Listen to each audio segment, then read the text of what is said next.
All right, it's another Tuesday. Although today it is Valentine's Day, so hopefully you got to tell the ones you love Happy Valentine's Day. But so what we do every Tuesday, it's another edition of the Big Three podcast.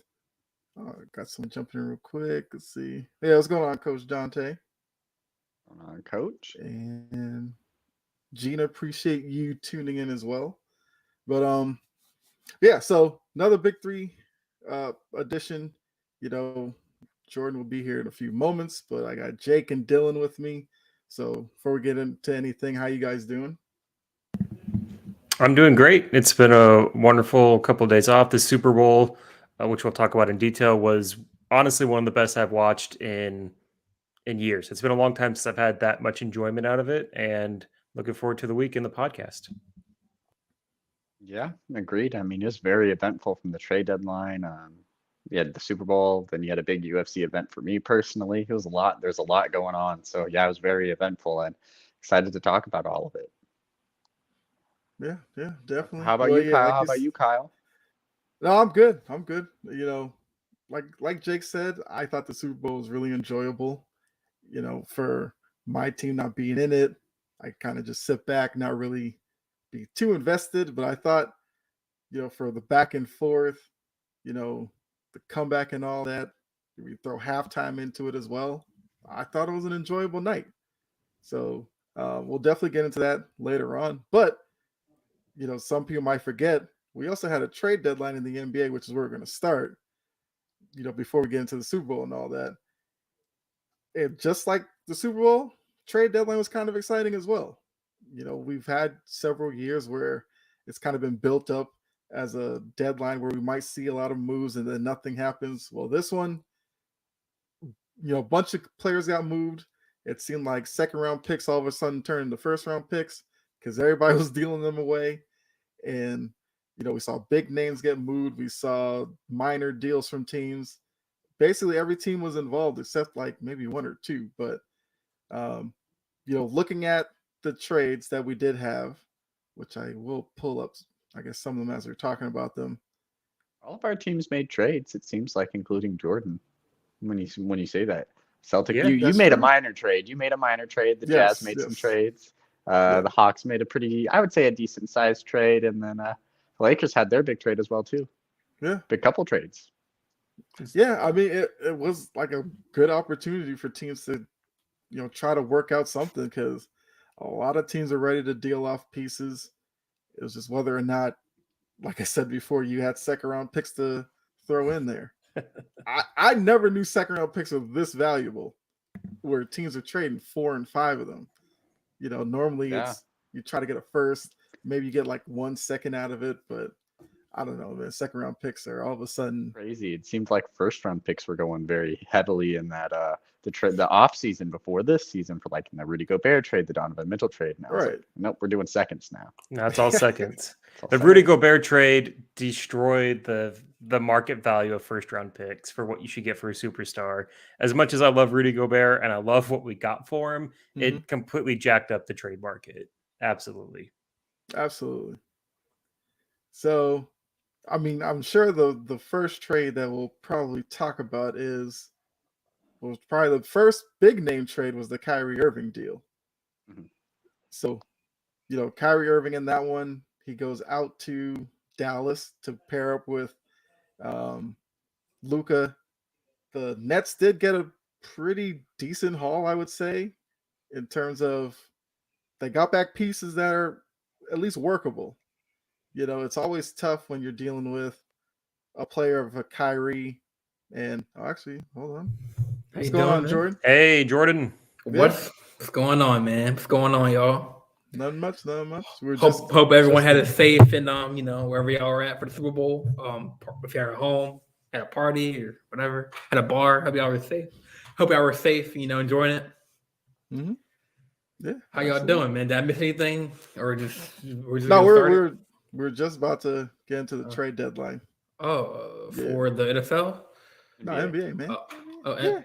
I know, because with the Super Bowl and everything, NBA trade deadline almost. True. But the first thing we'll talk about So let me pull this up. So the Brooklyn Dallas deal, like I said, Kyrie Irving, Markieff Morris going to Dallas, Dinwiddie, Dorian Smith to Brooklyn, along with draft picks. Like we said, draft picks were definitely on the table for a lot of these deals. So looking at this trade, like, what are your thoughts in terms of Irving and Luka playing together? We'll start with that aspect of it. I mean, did you see last night's end of the game? That's how it's gonna be looking like. Like who's gonna? Well, I don't know, cause like when you saw Kyrie pass to Luka, and Luka passed to Kyrie, Kyrie passed to Luka, like then who to take the final shot? I mean, but I mean that means like I read on social media that means they're trusting each other with finding the shot. It's just like, yo, is Kyrie gonna take the last shot? Is Luka gonna take the last shot? So, personally, Kyrie, they're both ball dominant players. Like we said, we have to get used to Luka playing off ball a lot because Kyrie gonna have the ball because he's the point guard. So I say it's a rental for this year, and then he's gonna go somewhere else, Kyrie. But if they can somehow make it deep in the playoffs with that duo, but they don't have like a pure big man. They got Christian Wood. That's it, really. Finney Smith was like that stretch big that can shoot and defend well and get rebounds. But now he's on Brooklyn now, so and Dinwiddie was that reliable backup or starter. But yeah, I mean it's a good trade, I guess, for now.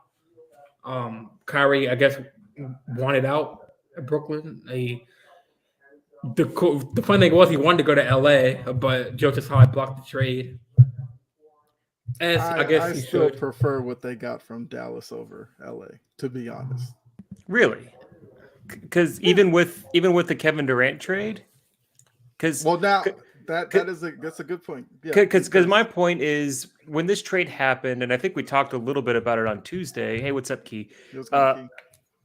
We said, okay, this trade makes sense where they got players. They got Finney Smith, who, look, he's a good player. He's not a superstar, but he's a good role player, right? He could shoot the three. He's a great defender. They got Dinwiddie, who's a good but not great point guard. And they have a draft pick. I think it was in 29, so they have a little bit there.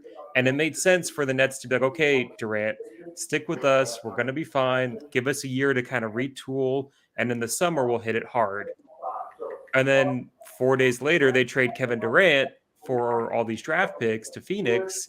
And it feels like if the Nets were just going to blow it up, the Lakers package to me is way more valuable, where you could get 27 and 29's first round draft pick from the Lakers. You get those and you can use those trades like we talked about last week to get another superstar to jumpstart that rebuild. Now they're in they have some good players and Finney Smith. I love Dorian Finney Smith, but they don't have the draft capital they could have had. It felt like it was like a decision where they made the trade and then maybe Kevin Durant really wanted out. Like he really stuck his foot and said, hey, get me out of here because I'm not sticking around for this. Yeah, I kind of agree with that. It's a little bit interesting because looking at that Kevin Durant trade now, seeing the picks they did get, because they got like a 23, 25, 27, 29 picks from Phoenix. And looking also with that, they got Mikal Bridges and Cam Johnson, who could be decent players. I mean, Cam Johnson has been very hit or miss. He's had spurts where he's been a very good player and has looked like he was worth the pick that he was. And then he's had spurts where he's kind of just, been cold, hasn't really been a great player. And then Mikal Bridges is kind of in the same, like if you get him on the court with some good players, people who can score the ball, he looks exceptional. But when you kind of put it in his hands and rely on him, he tends to struggle. So it's interesting. They have good pieces who could be very valuable, and having those picks seem a little bit decent. But I have to agree with Jake. If you plan on blowing it up, you could just have more of those picks added on with Cam Johnson and Mikal Bridges now. You could have just done more with that if you wanted to build a trade. Let's say both those guys become really good players and you're a piece away, trade for a Pascal Siakam if he's available, trade for someone like that, make the team interesting. But we'll see. It's interesting. I'm not sure where Dinwiddie and Finney Smith fit in this timeline. It makes it a little more interesting, especially after this Durant trade. Finney Smith seems like one of those guys, he's going to get traded. in the offseason or next trade deadline to like a team looking for like that veteran defensive piece that they need to get over the hump and win an NBA championship. And Dinwiddie might be the same for a team. It's going to be interesting where Brooklyn goes from here because they do have a good amount of picks and they have some young pieces. You know, Cam Thomas has been very good. They'll still be able to try to trade Seth Curry, Royce O'Neal. They'll still have other veteran pieces they can trade for younger players or picks if it comes down to it. So Brooklyn's going to be interesting, especially with their young pieces, how they progress. Like if Cam Thomas hits or Bridges hits or Johnson hits or all three of them hit, like it's going to look really good, but also at the same time, like a lot of hope. And I don't know what their direction is, but it'll be very interesting.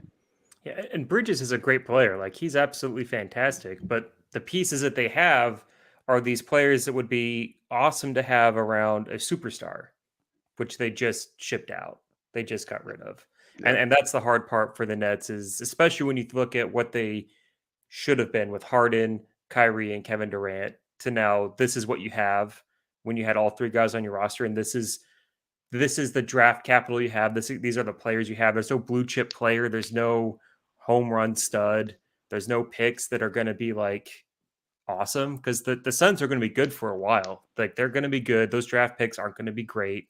It just it's kind of a bummer. Like you said, Dylan, they're in an interesting spot where it's like, where did they really go? I don't want to say they're not trying to read, like they can't make up their mind, but they're just kind of in the middle. And I don't know if that's the right decision because then you could end up being in that purgatory of where like the Bucks were forever ago or the Hawks were for years, where you're in like the 8th to 6th seed window and you can't get better and you can't get worse. Like it's crazy that this Nets team's probably going to make the playoffs too. And they're in a pretty good position to make the playoffs. Like, I mean, I'm down to see them lose to the 76ers in 5, you know. And then they look at the whole Ben Simmons contract. So that contract's untradeable. Yeah, can't do anything with that. No one wants him. But for the Mavericks, like this trade made a whole lot more sense before Kevin Durant got traded to the Suns because the West was super wide open. We've talked about it every episode on this podcast that I've been here. The West is wide open. And do I love Kyrie? No. Do I trust him? No. Is he a really good player? Yes. Can he have moments where he's fantastic? Absolutely. But Kyle knows this better than any of the three of us. Like sometimes you just don't want him on your team. Sometimes you feel like you play better when he's not on your team because of all the baggage that comes with it. And I guarantee we're going to have these moments, and Jordan kind of alluded to it, where everyone on social media is going to blow up when we see Luka and Kyrie have these interactions. And it's going to be, oh man, they combined to go for 84 points. Who's going to stop them? Most talented guard pairing in league history. And then 2 weeks later, Kyrie's going to say something stupid and the team's going to fall apart because they can't play defense. Like we're going to go through these highs and lows with him. I don't gamble, but if I was, I'd put a bet that there's going to be a roller coaster with Kyrie on this trip. But it made sense because they're not going anywhere, and this is their one chance to try and get in there. But the KD trade just kind of overshadowed everything. See, I thought Brooklyn was going to, keep Durant and like kind of build around like him and Cam Thomas because Cam is pretty proven that like he is that piece that they can build around because he's at like 40 here, 40 here the next night, and then 30 something the next night. So, but I was kind of surprised that Brooklyn kind of like let Durant go, but because Durant was still under contract, so they chose to trade him. So Cam Johnson isn't Jordan. Cam Johnson is Kyrie. Not Cam Johnson. I meant Cam Thompson or Cam Thomas. Yeah. So I think what happened here was Josiah and Brooklyn made the Kyrie deal, hoping that the pieces they got back, Durant would be somewhat enthusiastic to play with. Because we basically wait. Pause, Kyle. Freddie, bro, don't come at me, brother. Like I knew Cam Thomas before. I knew who he was, but Kyrie was the point guard at the time. I knew who he was. So come on, Freddie. I mean, if Freddie is trying to say, a lot of people probably forgot about Cam Thomas because Cam Thomas was playing last year, and then it seemed like he fell completely out of favor.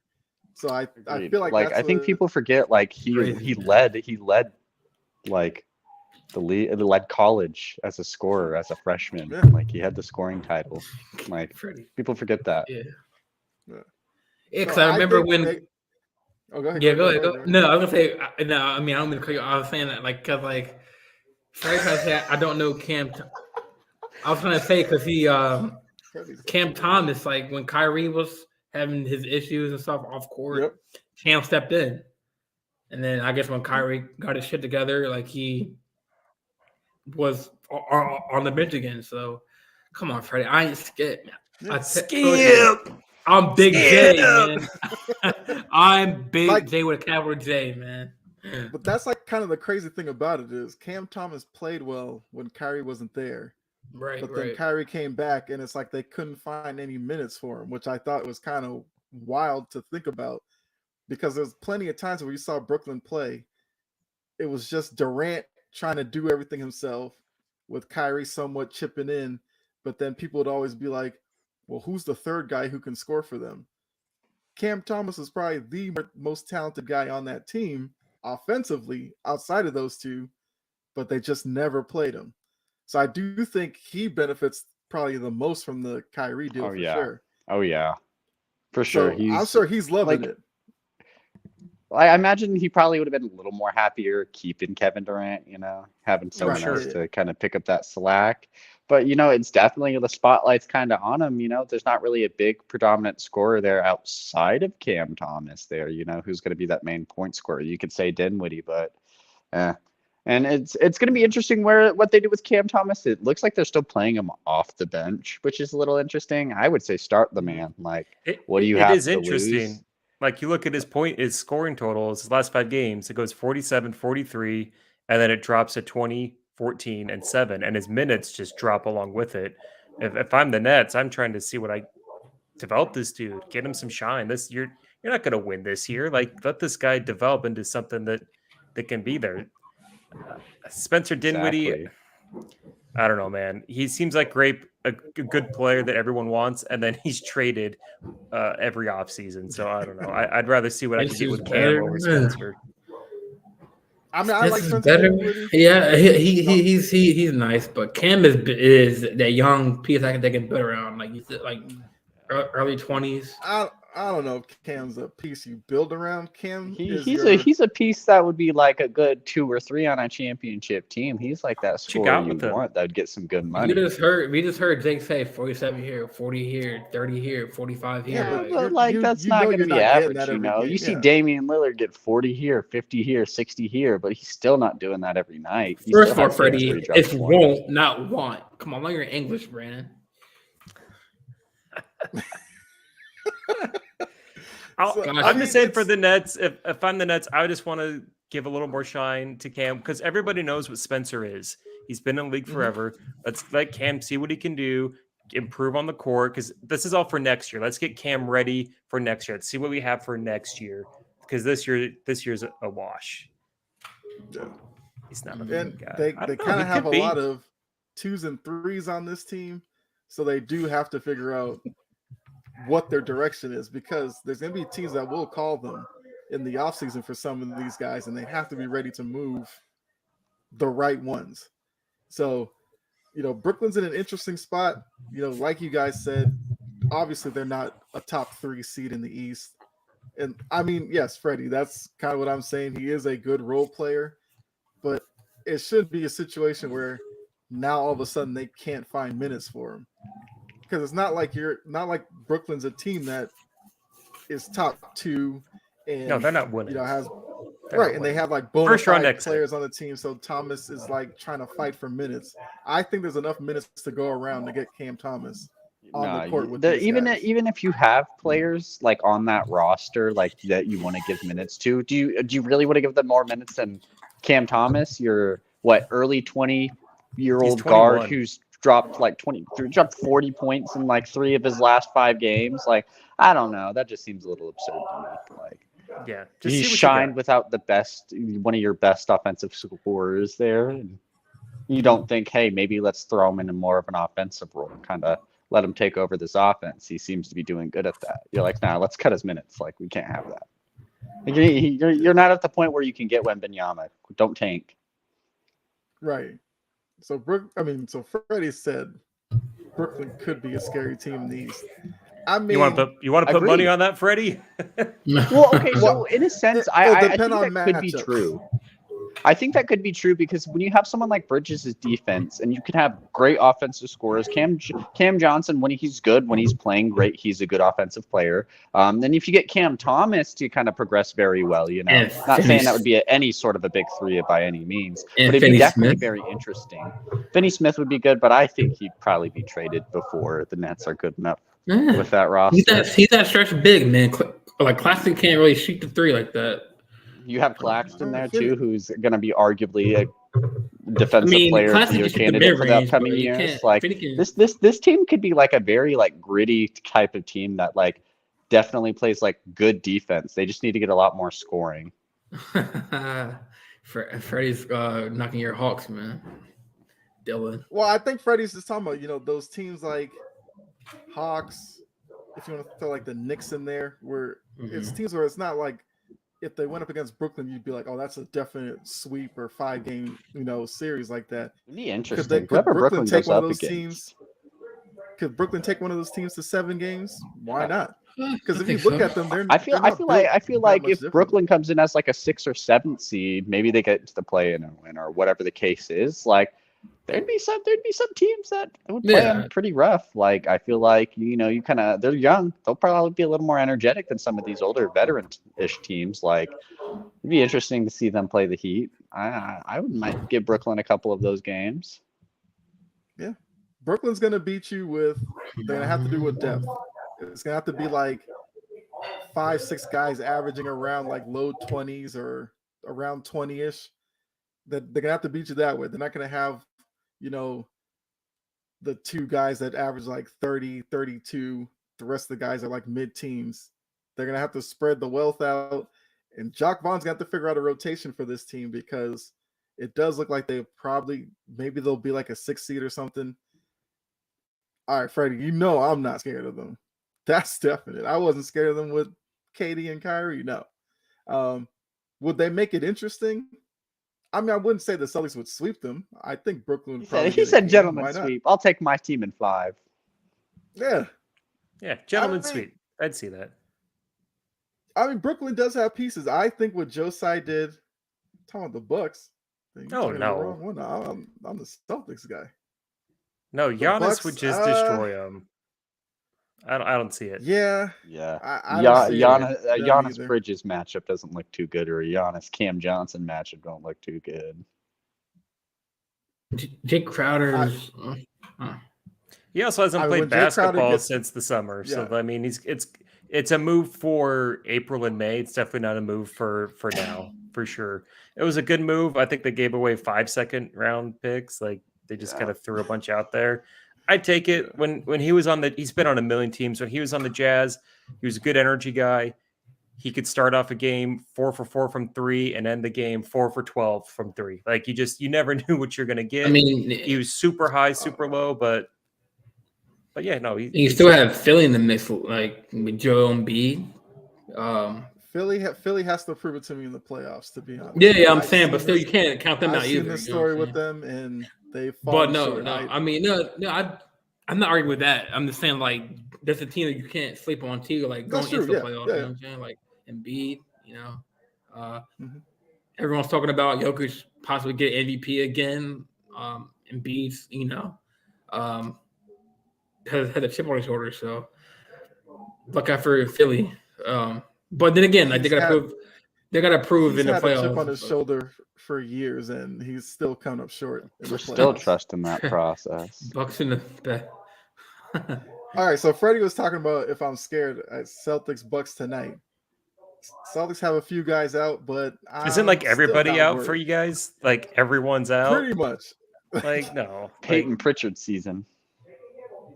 Yeah, Like, see a lot of no Pritchard, one- see a we're lot not- of Derek White. Yeah, you Yep. know. Hey, who's been playing pretty well the last couple. Wait, Robert Williams is hurt again.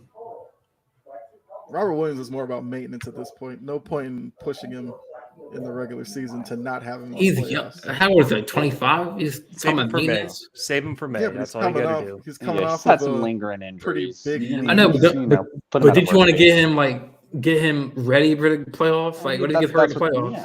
Yeah, You that's want what to do April's that, but you don't for. want to get him hurt.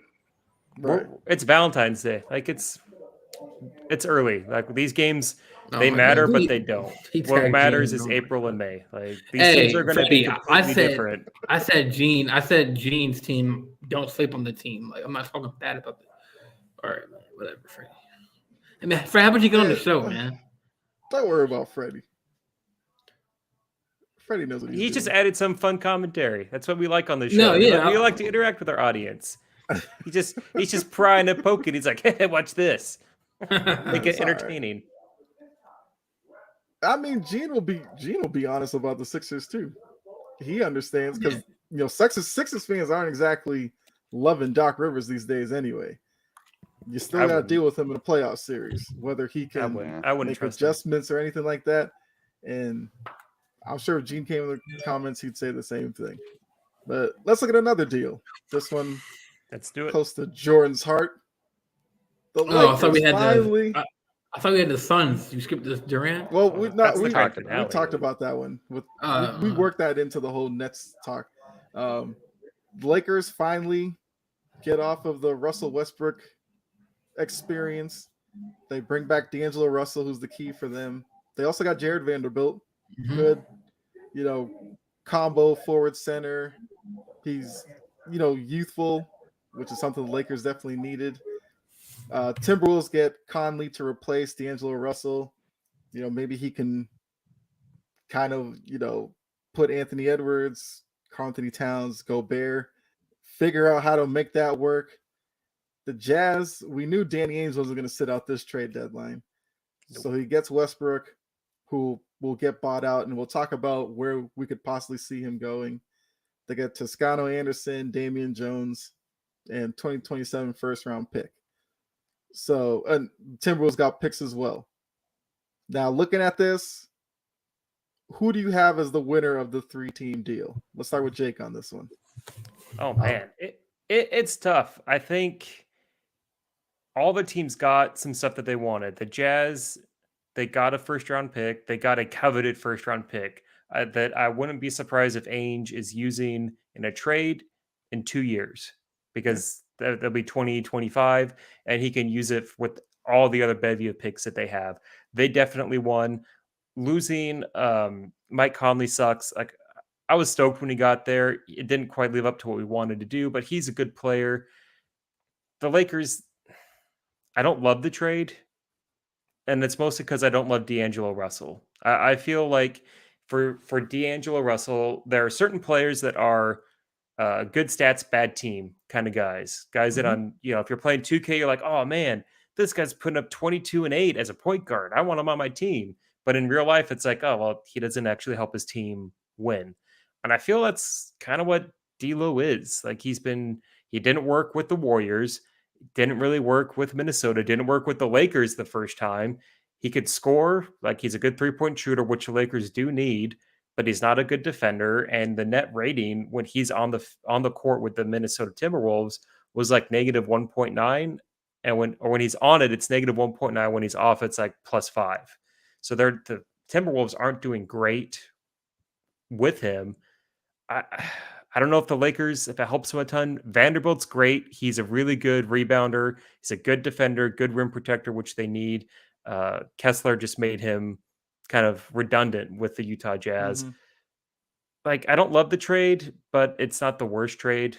It's like a B for the Lakers. It definitely improves the team, but is it what they need to be a contender even before the Kevin Durant trade? I don't think so. And for Minnesota's sake, just for any Timberwolves fans, Conley worked really well with Rudy Gobert. It took him like a season to actually get into a good groove with Rudy, but he found a good way to do like the alley-oops to him, to work the pick and roll, which, Rudy's going to send a million screens. So that should help them. But really, I think the Jazz got the best out of this. I don't want to sound like a homer, but that first round pick, that 27 pick is going to be gold. And I think Danny Ainge is going to flip it for something really good in the future. All right. Dylan, what are your thoughts on the 3-team? It was a very interesting trade. The whole D'Angelo Russell news kind of came like pretty fast. It was like, hey, this 3-team trade is like, it might happen. Teams are talking, and then it's like, boom, this trade's done. Like D'Angelo Russell, all this stuff is happening. So it's very interesting. Everything Jake said about D'Angelo Russell is pretty spot on. It's going to be interesting to see how he fits. I mean, the only place where it seemed like he was kind of blossoming into a good point guard was when he was on the Nets, and we kind of saw a different side of him because he was kind of like the lead guy there on that Nets team because they weren't really the greatest. Overall, it's going to be very interesting. D'Angelo Russell is the type of guy that is a very ball dominant type of dude. He's not super great off ball. He has a lot of defensive struggles as well. He's a very inconsistent dude. He's someone who will get like 17 in a row for you one game and just go nuclear and then like do nothing for the rest of the game. And it's really troublesome. He'll get you to the points where he might help you win a game and then he just stops and then you guys lose the game and you wonder where all that help went. It's going to be interesting to see what happens with Vanderbilt as well too. He was someone I was like, man, can't believe he was a part of that deal. I felt like I thought Vanderbilt could have probably went to another first. One thing to note real quick, don't want to cut you off, is that D'Angelo Russell, if I'm looking at everything right, is going to be a free agent in the offseason. So if this is your big key takeaway, your big key piece for that 2027 first round draft pick, and he could walk in 4 months, that makes it hard too. That's Jordan's talking about a rental for Kyrie. This could be it for the Lakers. And what if Kyrie doesn't go to the Lakers? Like some people are still thinking it's not great. I don't love it, but it'll be interesting. Like Dylan said, for sure. I'm curious what Jordan thinks, our Lakers fan, what he was thinking when that news broke. Yeah, well, actually, I was on my podcast and when the news broke for the Lakers trade, me and Kyle were on it, and I like it. Yeah, please come on the show, man. Help me out, Freddie, because I gotta do is click the link, man. Yes, Freddie, you are welcome on, Freddie. Just but know. All right, Freddie, go ahead. No, go ahead, Jordan. Oh yeah, I was gonna say. No, I like it because, like Kyle said, and introductory to this topic or this segue, that we got rid of the Russell problem. Obviously he was good off the bench, Russell Westbrook, but D'Angelo, he's 26, he's young. You forgot about Malik Beasley, another shooter. He can stretch the floor out. Vanderbilt, great contract though.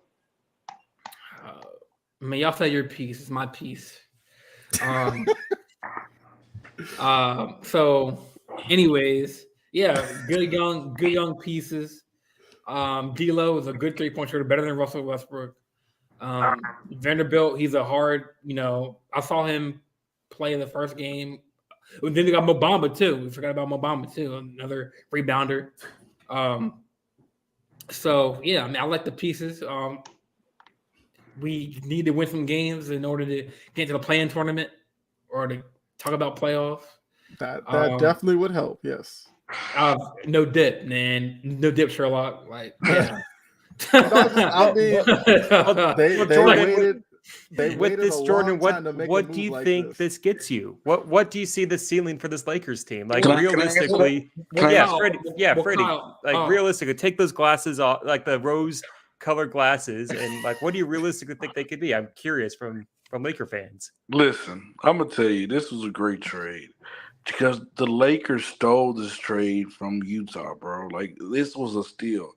You mean to tell me that all you have to trade is Russell Westbrook, who's been reported has been a vampire in the locker room, been sucking blood out of that franchise, and you traded a first-round draft pick in 4 years from now, and you get a young, talented, a 26-year-old D'Angelo Russell, a guy who can run the pick and roll with AD, a guy that can be a solid third option, a guy that can score, a guy that can, when AD and LeBron's on the bench, can take over your offense.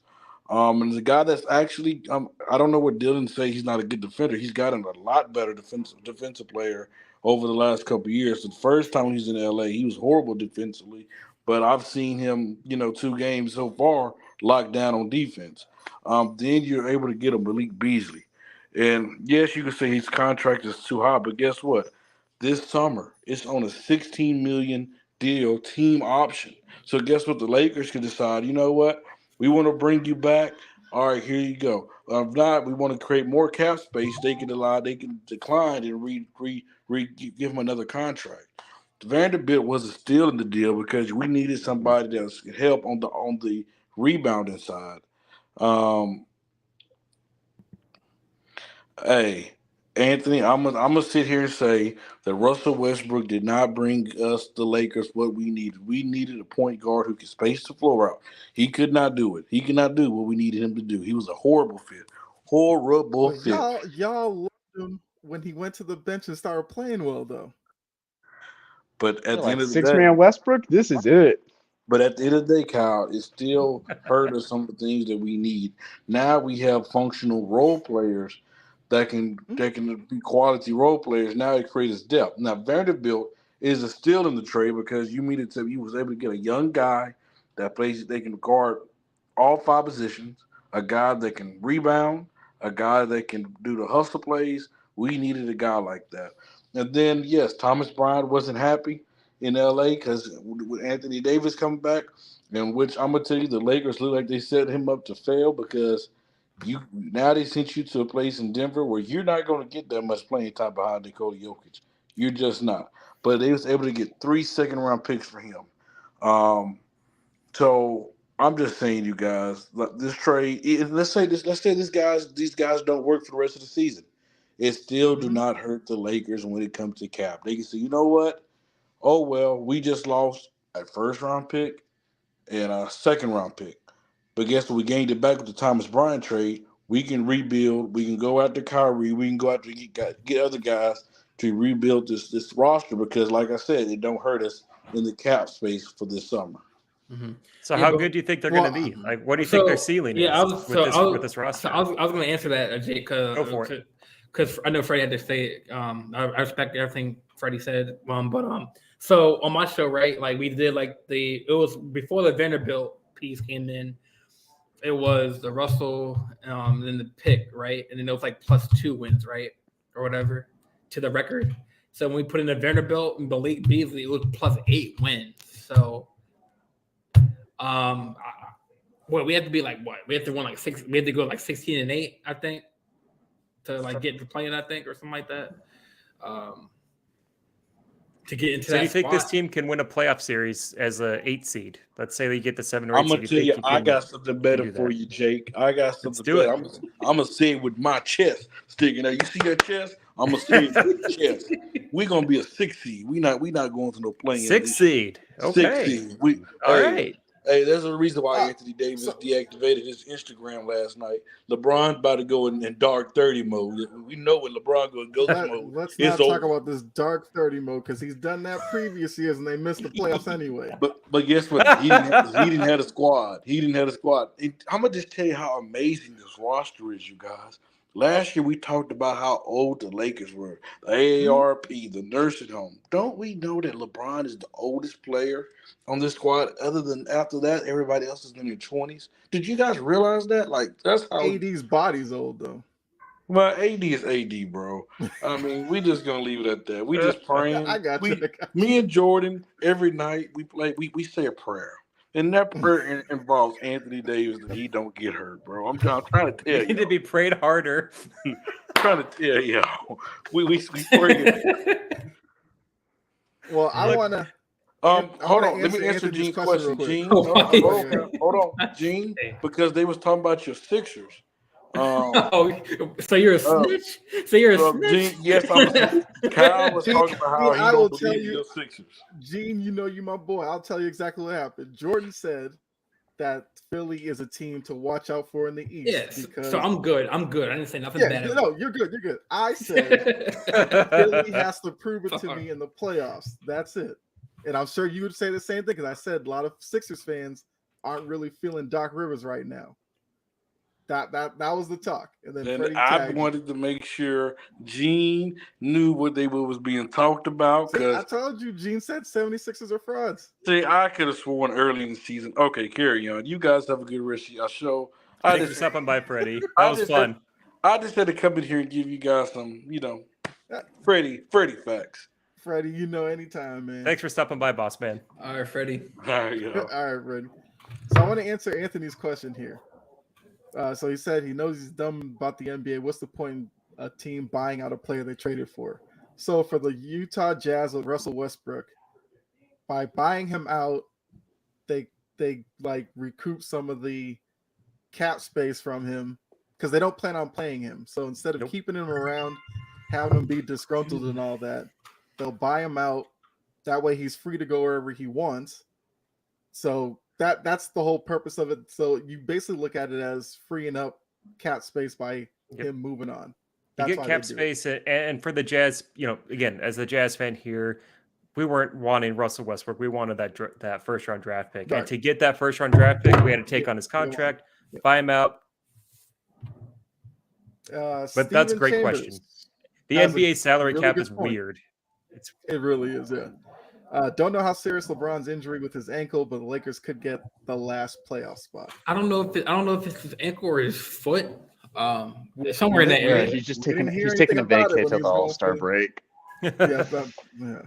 It's not the worst Probably. idea, though. Honestly, give him like 3 or 4 more extra days rest. It's not the worst idea, but it Well, really just depends on how what many AD games? does. How many games left during the season? Like, so we have the All-Star break, and then we have.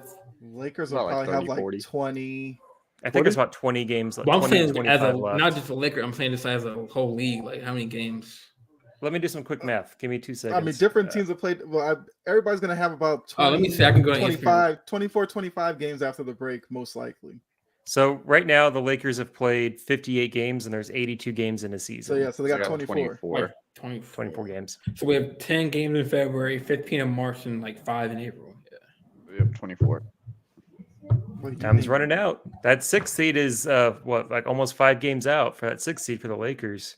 It's a lot, What's the lot sixth to seed climb currently? Is it? up. The Clippers are the 6th seed right now. Ooh. Well, we play so our next games. Well, the last games in February are against the Pelicans, Warriors, Mavs, and Grizzlies. That's a tough stretch. March That's we a have tough stretch right there. Thunder, Timberwolves, Golden State again because I guess they're in our division. Warriors, Tough. Grizzlies, Still tough. Toronto, Still New tough. York, Pelicans, tough. Rockets, Mavs, Magic, Suns. How many gimmies are there? Yeah, man, you got like two, Bulls. 3 Well, games we that play are like Bulls. gimmies, and We the play- rest are rough. So we play Bulls. Gonna go back to 3 back. and 7. And look, I don't want to sound like I know Freddie was here. I don't want to sound like a LeBron hater. I love LeBron James. I'm not the biggest LeBron James fan on this podcast, apparently, but I love LeBron. He's awesome. I just think that this trade is it's going to be tough for them to compete really in the West. It's Yeah. no, I not a think- hater. Had they Especially with given Kevin Durant and Kyrie Irving now playing in the West as well too. Because if you look at it with the West, do you feel like Denver, you feel confident top 6? I feel like Memphis, you feel confident top 6. Phoenix, you'd feel confident top 6 at Denver. this point. Denver. Yeah, it's The When I- question mark will be Sacramento, only because Yeah? we're not. Are they used to still seeing chilling at the Sacramento 3rd be- seed? they're They the are. 3rd seed. Yep. I give them a lot of credit. They're still up there, but we haven't seen Sacramento do this for a whole year. So we'll have to see what happens with them as the season goes on. But are we expecting a run from the Warriors to maybe move up into the top 6? I And don't. the Clippers are still there. So Freddie says Lakers top 6. You'd have to let me know who's falling out. And if the Lakers are going to jump over like 6 teams. how many to get how many spots included in the play-in? Can you get like 10 or 8? It's so 10 there's spots. There's 10 Yeah, with the 10 play-in. spots. Yep. 10 with 8 the and 9 play-in. will play. The loser will play the winner. That's of why 9 it's and 10 10. spots. Okay. Yeah, and the Lakers are right now the 13th seed in the West, and that's only 15 teams. So they have to jump over Oklahoma City. Yep. They have to So jump I over have this. I have Utah, the Blazers, the Portland. Warriors, the Timberwolves, New Orleans, and that gets them to the 6th seed, right there with the Clippers. It's a lot to do. Yeah. I A mean, lot to do. I don't know about Freddie's Yeah. 6th seed, but could they get into the play-in? I think they can. Yeah. The thing where you look at the teams that are between them and the 10th seed, it's Utah at 10, Portland at 11, OKC at 12, and Lakers at 13. two of those teams don't want to be in the play-in. The Jazz and the Thunder don't really want to be in the play-in. Portland is trying to make up their mind, so they absolutely could get to that spot. The question what is is Portland then, doing? I don't know what Portland's don't doing. know. I have a lot of friends because I grew up in Portland, and they just can't seem to make up their mind. They love Damian Lillard and they love his loyalty, but they just can't seem to get on the right. They can't build a timeline to help maximize what this team could be. It's really a shame because he's a good dude. Yeah. Yeah. So, see, Gene, he calls me the Lakers fan that's more reasonable, and I say we, if we win games, and if we can win games and shocks a lot of people, we can get the 8th seed, maybe 9th seed, but 6th seed. That's gonna be hard because, like, look at the schedule. Barring if KD comes back, he's still. I don't know if he's healthy or whatever. I know he's at practice shooting around, whatever. I bet he gets healthy now that he's in Phoenix, real quick. Yeah. I bet Katie's already hit 100 threes in a Phoenix uniform. Yeah, he'll be fine. Yeah. So Yeah, it's gonna be this Like this Kyrie Irving's hamstring injury cleared. this Just gets better. Yeah, this trade deadline was crazy, man. It was it was good. I Lakers want to ask. were gonna get Bojan Bogdanovic, but they couldn't get him last minute for some shooting. But Also, good. you hear that trade about Pat Riley falling asleep I heard for a about that. Kyle Lowry trade? saw too? that. Well, I, that's true. I just saw a clip of it. I didn't see if it was real or not. And it's like, man, if that's Telling me, true, come telling on. me, bro was knocked out, and there was a trade on the line. Like, Yeah, come it's on. like, But- man, you're taking a nap during the trade deadline. Like, He's also really old. Let's be fair to Pat Riley. He's really old. fair, but like, Yeah. man, like But- this is like one. Was that true? Like, I saw say, that on Instagram, but like, I don't think that was. I don't know. Maybe, I don't know. That's probably real. It could be true because why is Kyle Lowry still there? It's a good point. They But it needed seems who a do they- little trade. redundant to have all that news about trading him and being like, yeah, we're done with him, and then not trading him. And stuff. Well, But- I mean, so okay, so go ahead, real Jake. quick. Yeah, you got a question. does this move make Phoenix a team to beat for you guys? Because they got better as far as like a top heavy team, but they lost a lot of their depth that they have. And all three of their big stars are either injured or injury prone. I'm curious what everyone thinks. Like, what do we think of the Suns? Are they the top dog in the West now? Man, it's I rough. I want to see still- what happens to him Oh, go ahead. defensively. I want to see where they Mhm. go defensively from here. Because offensively, I think, yeah. I mean, it's hard. It's hard to say no. Devin Booker's arguably one of the best scoring guards in the league. Kevin Durant's arguably one of the best scorers. Period. Chris Paul's one of the best playmaking point guards that we've seen play basketball. So it's like on the offensive end, we can be like, yeah, this team is the team to beat. But defensively, losing Bridges, losing Johnson, Johnson wasn't the greatest on the defensive end, but Bridges for sure was definitely a key defensive piece in that rotation. So losing that is going to hurt a little bit.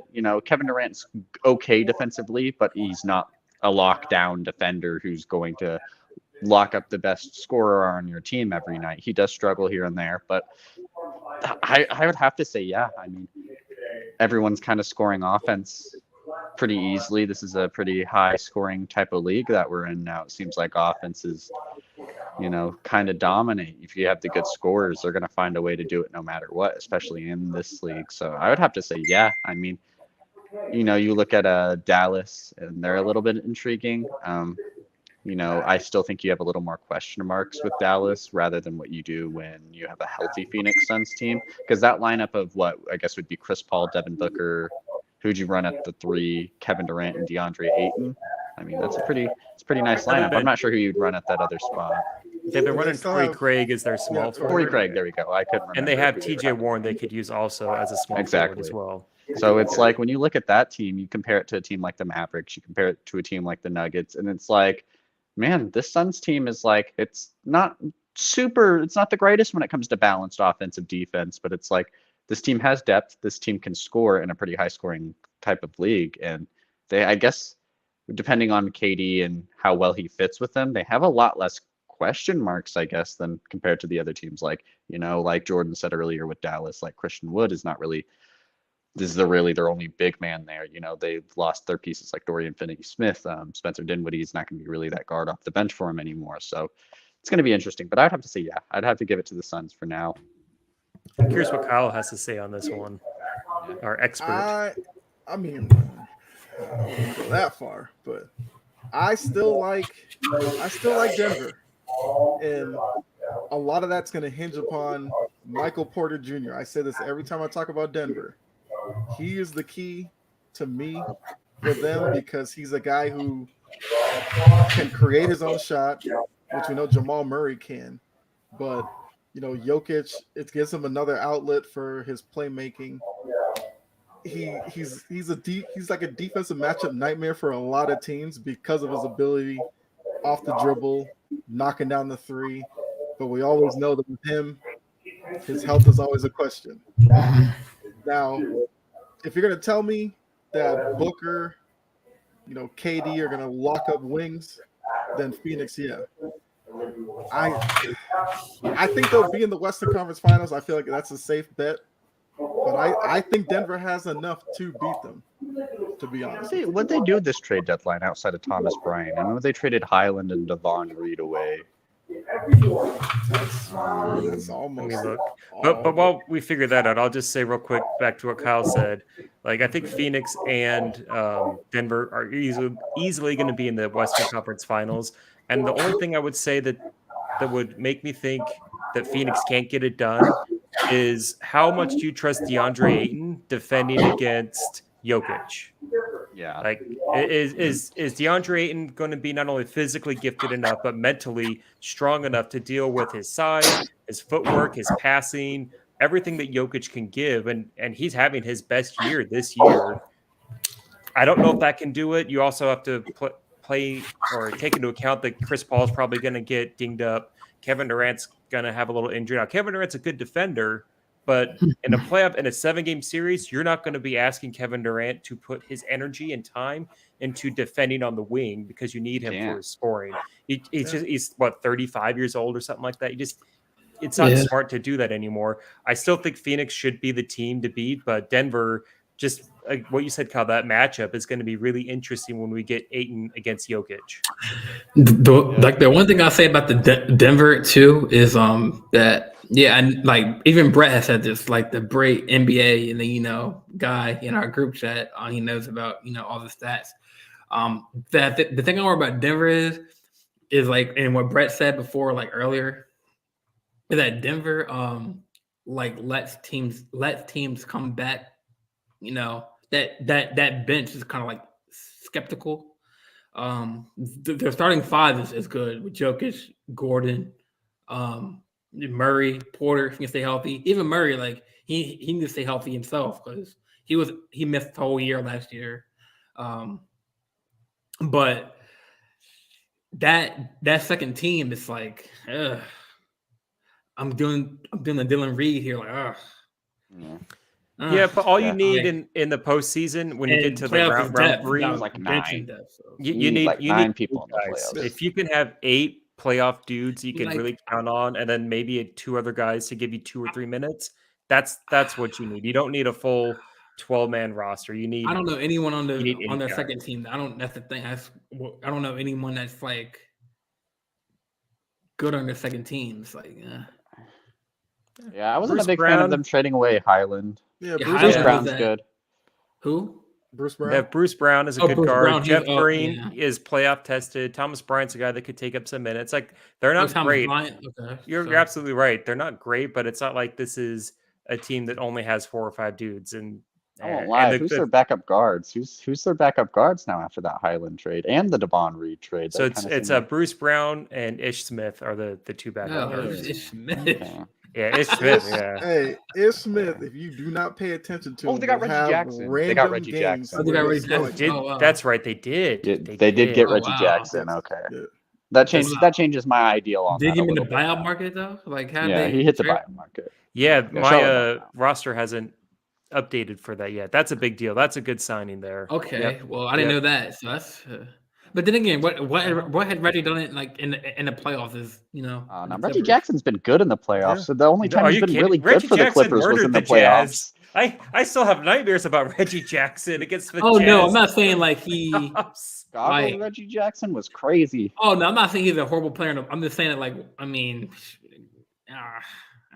still, is that enough for a second team? Like, Dude, you We'll give him see. 20 minutes in the postseason in a game, and he can get you like 18 to You gotta 20 remember. points. You gotta remember. Jokic is probably gonna play on 43 minutes in the playoffs, so it's like And everyone's going to be wide it's open. not like you're really gonna have a lot of minutes to spread out between all your centers. So like your centers would normally be getting like probably 20, 21, 22. They're getting like 16 in the playoffs.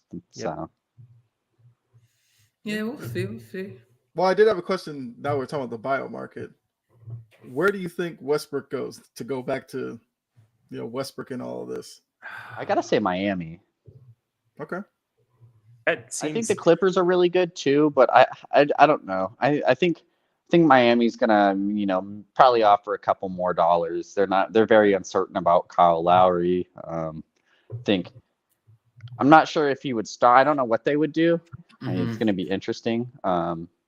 If he would start, if Lowry would move to the bench, or if Westbrook would go to the bench. I don't know what they would do in that aspect. It'd be very interesting. I would have said the Nuggets before they would have got Reggie Jackson. I thought that would have been very interesting too.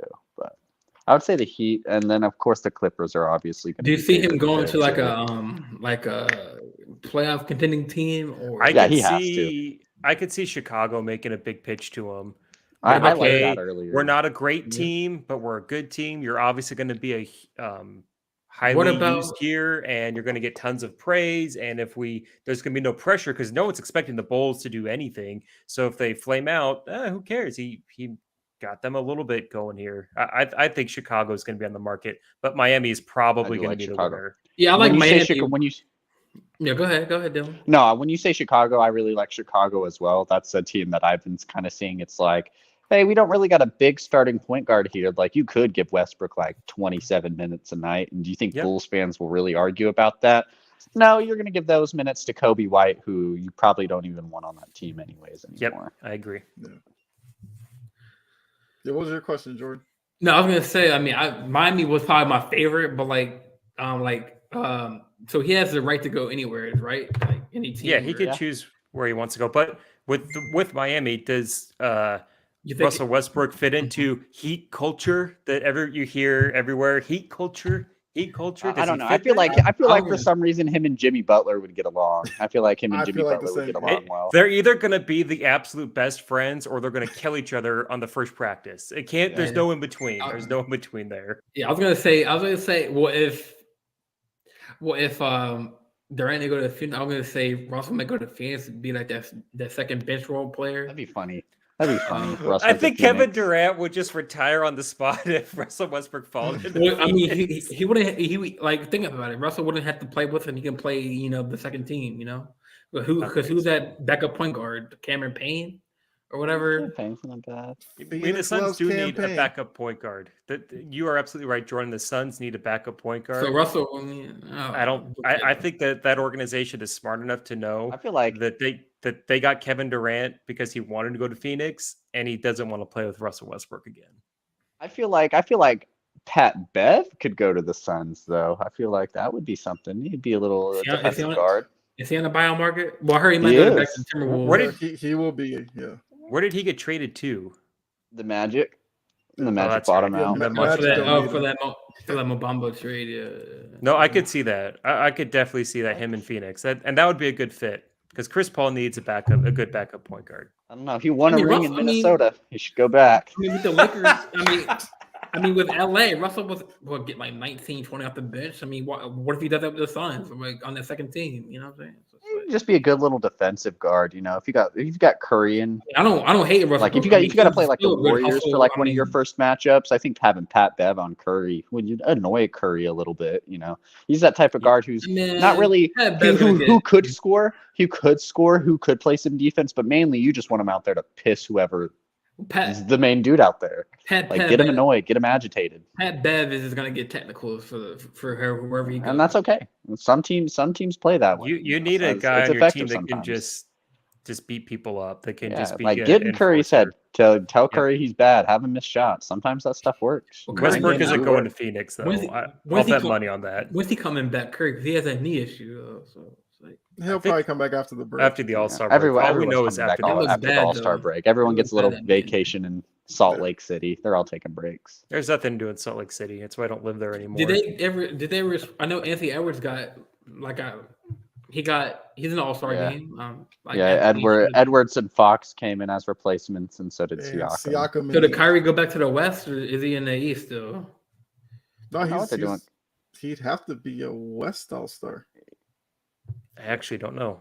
Let's see. Because Kyrie was the West or East point guard. and But he was then- voted as a starter. right.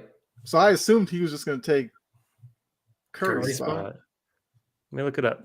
Yeah, I That's- didn't know if they made the announcement yet. But I just would hope. Yeah, they announced the replacements, but yeah, I assumed Kyrie was just taking the starting. So spot. on NBA.com, he is still listed as a starter for the East.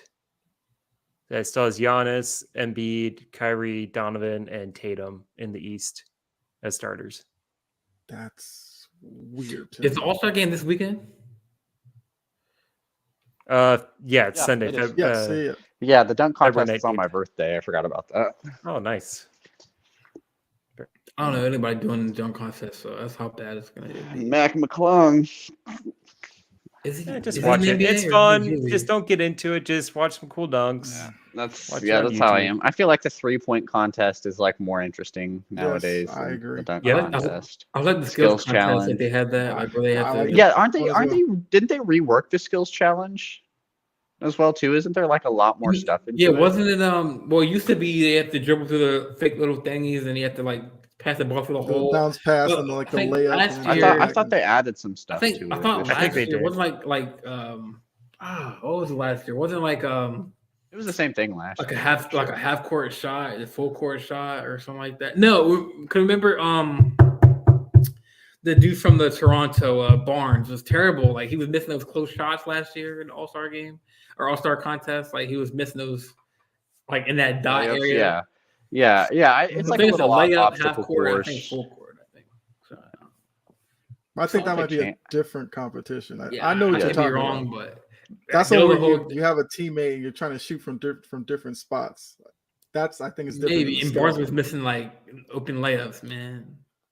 Just give me one-on-ones. I just want to see some like give me an NBA one-on-one tournament. Like have them play to like 7. I'd be happy with You even know, a 3-on-3, like just old school Exactly. winner. Scorer takes the ball out half court. I know you could just get 4 teams, 12 players. Have it mix it in a hat. Yep. Like Yeah. have random draw. It'd be interesting. I mean, the NBA is always willing to kind of tweak All Star a little bit. I do think at some point the dunk contest might just go away Oh man. because unfortunately we just running out of stars who are still doing it. See, back in the day, people loved it because Well, Yeah, also Jordan it's would like do it, we're also just Dominique, running out of stuff Vince to Carter would- do. that's true. That's a good point. all- There's 'cause only the so many body's- things you the can body do. can only But I think people still wouldn't care if they saw like Ja Morant going through and doing whatever dunk. They'd be like, "Oh wow, it's Ja Morant. Yeah, I'll cheer for this." Now it's like Jordan said, how many people know who Mac McClung is? I don't. I know he was I on the know- Lakers at some point, but He's been in the G League, but Yeah. he's a guy I knew him who's in known high- for I knew him when dunking. he was like he was a top recruit in high school. For hey dunking, Jake, but I was about- I'm gonna take your web browser up. Who like you look at the dunk contest participants this year? Sure. It's What? Mac Yeah. McClung, He's got Shaden it. Sharp. Shaden Sharp. Who is Um, that? He's for the He's Blazers. actually, Rock- actually really young for the He's- Blazers. and He was he's like really good. 9th Oh, overall. He's Blazers. pick. hops. He's got hops. He's He's good. got hops. Who am I missing? Probably some young guns, some young fellas. That's who you basically get now. It's just young guys who just I'm want to make a surprised, name. like, for Buck themselves. Carroll was in Like there, one or thing that's Jabari really Smith. interesting is back in like 2017 or 18, Donovan Mitchell's rookie year, he won the dunk contest. And at the time, everyone's like, oh, cool. He's a fun guy to watch. Now he's a superstar. But back then, unless you were a Jazz fan, you weren't like jazzed to see him play in the dunk contest like I was. Pun fully intended. The last great one will I probably think- be Levine and Gordon. Yeah, I was gonna. Oh, Yeah, I'll agree with You stole my statement because I was gonna say like that. It kind of fell off. It kind of fell off when D Wade kind of ruined everything with the score and everything. Like that was he. That clown. Gordon. I forget what he said this year. He said he was gonna do it. If something happened, I don't know. He said I think he was joking, but or maybe not. He said if He needs to focus on getting healthy is what he needs to do. And that's why a lot of people don't do the dunk contest is it's just for certain people, it's like they just want to keep their bodies in. Who in did good that? shape. What year was that? Or who did it? With the cupcake, he blew the cupcake out. On That was top Gerald of Green. Yeah. Huh? Who? Gerald Green. Oh, Gerald Green. Mm-hmm. Oh, that was Gerald. I thought that was Terrence Ross for some reason. I don't know. Nah, He can also dunk. he can. No, he's a good Yes. player. He's a good player. And he'll actually be getting out of Orlando. Yeah, it's going to Phoenix is what I heard, right? That's the plan. That's good. That'll be pretty I good. like that. I like Phoenix that is for getting Phoenix. better. That new owner's spending that money. Had the I team know, for a that's- week. That's all it takes. You get some He- new perspective in there, and look what happens. I heard they were trying to get Kyrie and KD. They were trying to get both I of them. wouldn't on. doubt I it. believe it. I believe it. And like it 'cause- was honestly, it's not out of that realm of that possibility because they had that Chris Paul trade. Like they Mhm. offered Chris Paul and picks. Like honestly, they still could have made that KD trade possible with that Chris Paul trade. So like, if I'm Phoenix, I'm thinking long and hard about trading Chris Paul if I get Kyrie back, simply because of Chris Paul's injury and his production that's dropped so much with his age. Mhm. If you're trying to win a title for 4 months, can you keep Kyrie in line? It's tough, but can Chris Paul Yeah. stay healthy? That might be tougher. imagine that news if we found out that Kyrie and KD got traded to the Suns at the same time. That's wild. No, that'd be That package would have been wild. Mm-hmm. I got another question. Looking at Ben Simmons being the last guy standing in Brooklyn, where do you see Ben Simmons 3 years from now? Out of the league, it's like Yeah, playing in Europe. Oh, he's probably still It's- playing here because he's his contract. I think he still has a few more. I think he has like 5 more years left on that contract. 5 more years. Let me check while you Yeah. guys figure this out. Yeah, it is a terrible It's contract. It's terrible. It's Yes. terrible. I'll get the details. Give me like 2 seconds. Yeah, it just depends on, I guess, what he really does. If he keeps playing like how he does now, I imagine he'll get bought out, cut. Some team will eat his cap. Like it'll get to a point where someone will be like, "Hey, we'll take the loss. Like we'll be bad Mhm. for a year to have the roster spot rather than play you." Just depends if he can progress a little bit. I mean, he could have a spot there in Brooklyn still. Like it's not a team with a lot of aspirations. Like I they'll mean, him probably and make the Claxton would playoffs. be kind of dangerous for interior. Yeah, they'll make the playoffs just due to them already kind of just being good this season before they traded away all their pieces.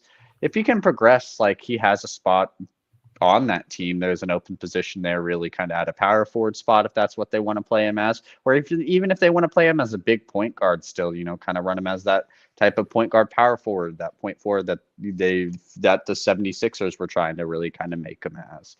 He'll have a spot. I think if he can progress well, if the Nets believe in him, I wouldn't see why he wouldn't still be on the Nets. But if we're thinking Ben Simmons is on a different team, I'd rather take my money and say he's out of the league or he's just a free agent. So you make great points there, Dylan, for Ben Simmons if he can improve because he has a ton of physical gifts. But his time in the league, he hasn't improved. Like Yeah. he hasn't gotten better. His shooting has gone down. Like it feels like he's almost regressed, and the dude's still young. So I'm not going to bank on him improving his gifts and putting in the work. And when next year, he's making 37, and in 25 he makes 40 million, and then he's a free agent. God. That's a lot of money, and I could see if he's going to save his career and get a second contract. No wonder why he's wearing He- Gucci. He needs to go to Oklahoma City or San Antonio, 2 small markets Good that aren't trade. contending right now, where the fans they're nice fans. They can kind of try and rebuild them. They have good, strong front offices.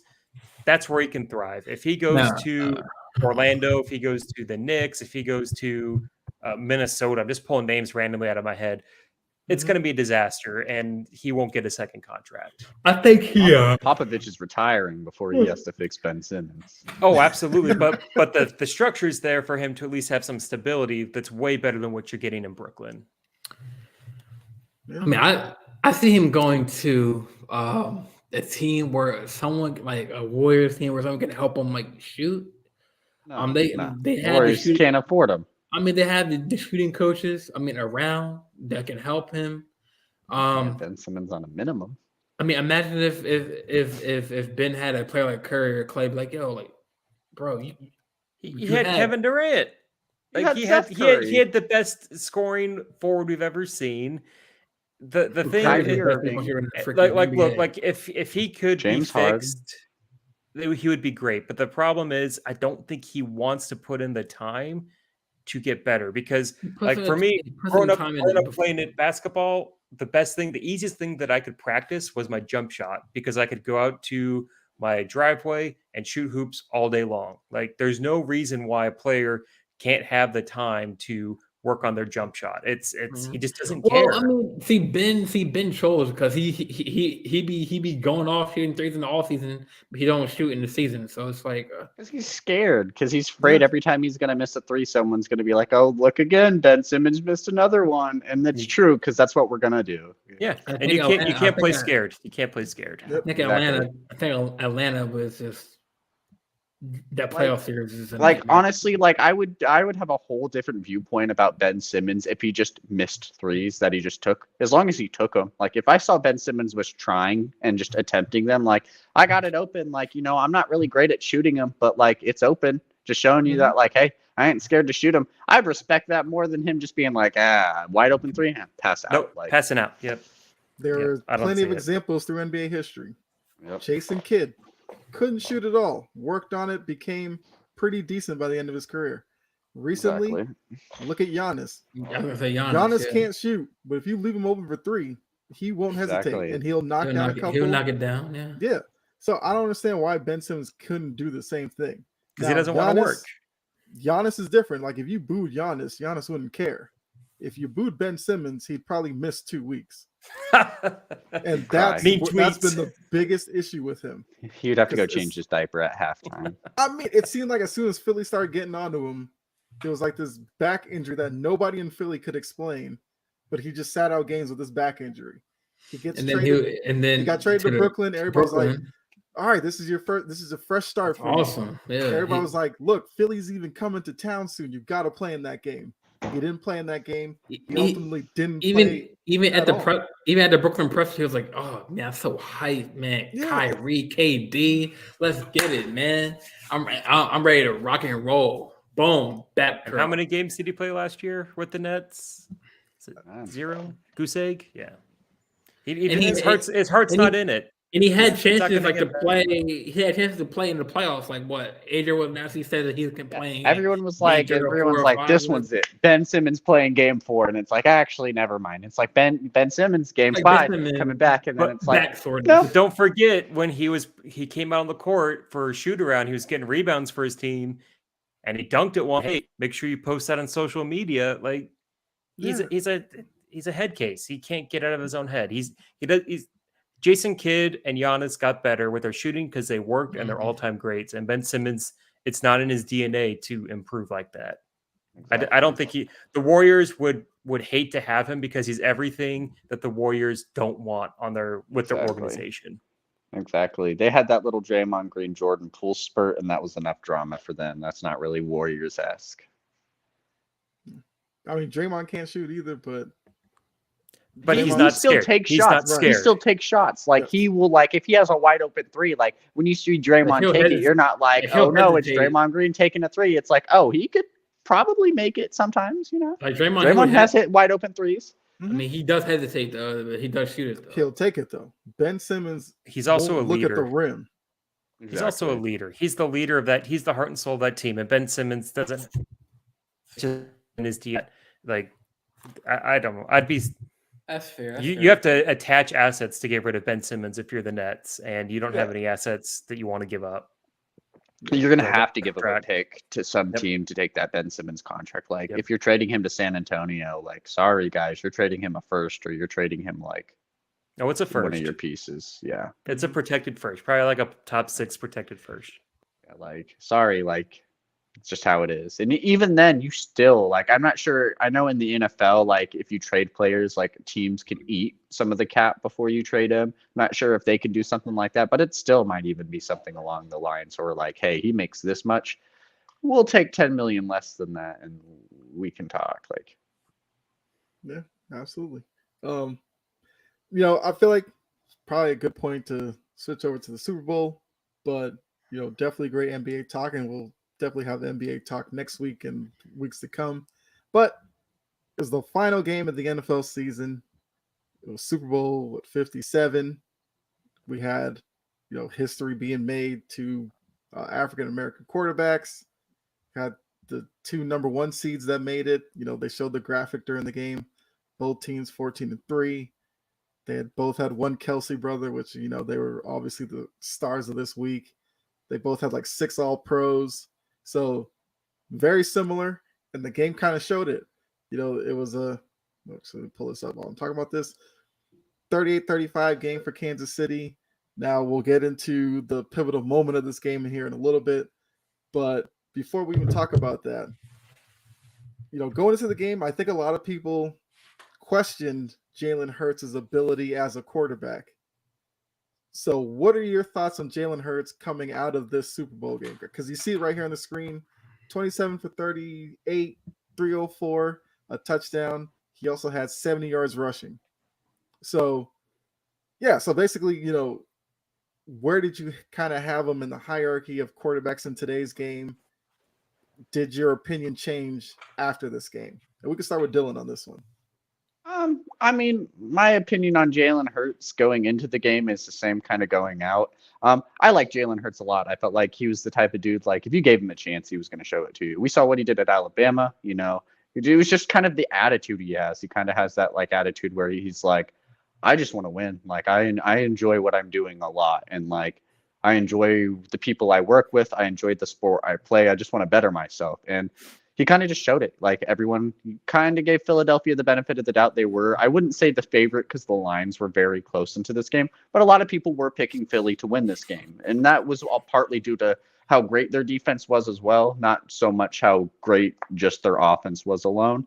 But yeah, I mean, Jalen Hurts came in and killed that game. I mean, of course they didn't get the win, and that sucks, especially with it being in the Super Bowl, but he had 4 touchdowns. I mean, no turnovers. That's very no turnovers, right? No, he had the fumble. He had that fumble. I do remember that. He did have that. I guess he did have that pivotal fumble, but I mean that really wasn't the key factor in the game. Of course, it did help, but wasn't the key factor. I mean, he's good. Where would I rank him? It's tough. I mean, he had a great season this season. If he didn't get injured, probably would have been the MVP. I imagine he would have. Man, you got to put him in. If he's not of rank, would you say top 10, top 5? Oh, yeah. You don't have to, you got to say top specifically 5. I mean, after this season, you have to say top 5. I know a lot that might. I don't think a lot of people would argue against that. I mean, you have your Mahomes, you got your Burrow, and then after that, I mean, it's really a who's who of really who you want to throw in that order. Kind of. I mean, you could throw Josh Allen, you could throw Jalen Hurts, you could throw a plethora of different quarterbacks. But I mean, the quarterback who was just the first seed would have been the MVP and almost just won a Super Bowl. It's hard not to put him in the top 5. I respect Jalen Hurts a lot. So, yeah, I put him out there. Okay. So, Jake and Jordan, would you agree Hurts top 5? Oh, yeah. Okay, Go I'll ahead, go Jake. real quick. For me, he's third. If I do a power ranking for my quarterbacks, Mahomes is number 1, and it's clear. Like, Mahomes is the baddest man out there. I have Joe Burrow second and Jalen Hurts, and they're this close. Yep, that's They're exactly how I have it. They are, and they're very different quarterbacks, but they're both extremely deadly. They're extremely confident. They don't ever seem like a moment is ever too big for them. And for me, that was what heading into the Super Bowl was my only concern, apprehension about Jalen Hurts is how is he going to do in a playoff game that really matters? Because last year, his first playoff game against Tampa Bay, he was terrible. He was dreadful. He was awful. this year they played the Giants. The Giants, they used up all of their luck just to get to the divisional round of the playoffs. And he was kind of hurt, didn't really have to do much against the 49ers. The Eagles defense just dominated that game where Jalen Hurts didn't have to do much. I didn't really feel like I got a good feel for what Hurts is going to do with his back against the wall in the postseason because they dominated San Francisco. And he proved it. He was awesome. His stats are fantastic. I feel like he did everything you could have asked for. He had the fumble, which was just a random mistake, and it didn't phase him. He didn't get into his head. He ran the ball really well. He was awesome. And for me, I have him as the third best quarterback. And you could, if you were to make an argument for the second, I would totally believe it. Jordan? Yeah, I mean, when Dylan went, I kind of agree with him. I have much love for Hurts. The reason why I like Hurts and Lamar because they're both humble players. You know what I'm saying? When you watch both Hurts and Lamar's interviews, they both like take the L or W to the chin. You know what I'm saying? They're like, oh, I did this, I did that. You know what I'm saying? My bad. I take the L. Da da da. I mean, that's what separates quarterbacks from the top tier and the top and the low. Like they will take it for the team. You know what I'm saying? So, but Hurts. I mean, I would definitely. I mean, like Dylan said, I definitely feel like if Hurts didn't go down with that shoulder injury, he would have got MVP. He was the front runner. Then Mahomes, I guess, just took over. I'm not throwing shit at Mahomes. He definitely was like that. It was literally Hurts was 1A, Mahomes was 1B. Yeah, right. So, I mean, this year, I definitely put Mahomes 1, Hurts 2. But I say Allen 3, but he hasn't really done much in the playoffs. Like he lost. I mean, even that game against the Bills in the AFC a couple years ago, that was close. Like Dylan said, like those top, after top 2, top 3, like it's a toss between Lamar, Herbert, Burrow. It's like your fan favorite of who you want. I love how you snuck in Lamar. I saw what you did there. I mean, as far as stats and like athleticism, yeah, you have to put. I mean, it's not top 20. He's top 10, top 15. So he's still going to be cheering for him when he's on a different team next year. He's not going to a different team because we got Todd Monken from Georgia. So, and he I think Josina Anderson. I think either Adam Schefter said that Lamar had input on the coordinator position. So I mean, that's a good sign. So. And he's a pro style kind of offensive coordinator, so like I said in the group chat, George is not known for their offense. Yeah, it'll come down to what Harbaugh and then slide over to him. I mean, but it's not like he's been in the NFL before, so it's not like he doesn't have experience. So it's like you got to draft Stetson Bennett. That's who you're about to get. He's got a DUI. So we don't want him. Hey, that doesn't matter. Kyle, where would you put Jalen Hurts? What are your thoughts on him? I mean, I picked the Eagles to win this one because I really like the way that their team is made up. I think Hurts for the modern game is the perfect type of guy you want. He's got the good arm. He, for the most part, good decision maker. You can use him in RPO, and he, like I said, makes the right decision there. But if he keeps it for himself, he can make plays with his legs. I would probably have him 3 because I'm also a really big Joe Burrow guy, but I feel like Hurts is right there. Now, Jordan, you did bring up Josh Allen. I feel like Josh Allen took a big hit this year, and I feel like a lot of people are now starting to say, what will Josh Allen do without Brian Daboll? Because we have to give Brian Daboll a lot of credit for Josh Allen's development. We do. Yeah, especially what happened to Giants too. With Daboll winning literally Coach of the Year, saving Danny Dimes' career. Yeah, because Daniel Jones was out there, and you have to remember, he was terrible for Buffalo this first couple. Like he was not a good player. It really took him until like the last 2 years, and he just, I don't know. Josh Allen, for me, his stock just dropped. And for me, there's no way you can tell me that Burrow or that Josh Allen is better than Joe Burrow or Jalen Yeah. Hurts is better than Josh Allen. There's no way. Now he could change this year. It's all for him. He Mhm. totally can do that. But the pressure, I mean, you guys remember where everyone said that Buffalo was going to go 20-0, Allen was going to win MVP, and they regressed. So it's tough. It's tough to Yeah, be a supporter for Josh Allen. Yeah, everything you're saying about Buffalo is correct. I think like the last 2 years before this year, I was like, man, Buffalo's gonna win it. Like I'm on this Buffalo like hype train. Like, you know, if there's a team to beat, it's Buffalo. And then Mhm. they didn't do it. And going into this year, I'm a little bit premature on it, I would say, but I was kind of like, I'm not picking Buffalo. Like I don't think Josh Allen has it. And I'm not picking Buffalo until I see Josh Allen actually do it. And it's kind of that make or break season for Buffalo. I think everyone's slowly kind of getting on that train. Like, hey, like you guys built something here. It's time to win. You know, Patrick Mahomes made it to a Super Bowl. Like Joe Burrow made it to a Super Bowl. Jalen Hurts made it to a Super Bowl. Where's yours at, Josh Allen? You don't have one of those. You're not in MVP contention. Like, I need think the thing something. with Josh Allen compared to, so if we're saying those are our top guys, Mahomes, Hurts, Burrow, and Allen, those are the top four guys a lot of people are saying. What puts Allen at the bottom for me is the basement for Josh Allen. His lows are just so much lower than the other three guys. Patrick Exactly. Mahomes, his ceiling is high. Josh Allen, when Josh Allen's playing his best, he's just as good as any other quarterback in the league. But he's a roller coaster. He's up and he's down. Patrick Mahomes, he not so much. Jalen Hurts, not so much. Joe Burrow, he's always dialed in. Josh Allen needs to figure out a way to just take those bad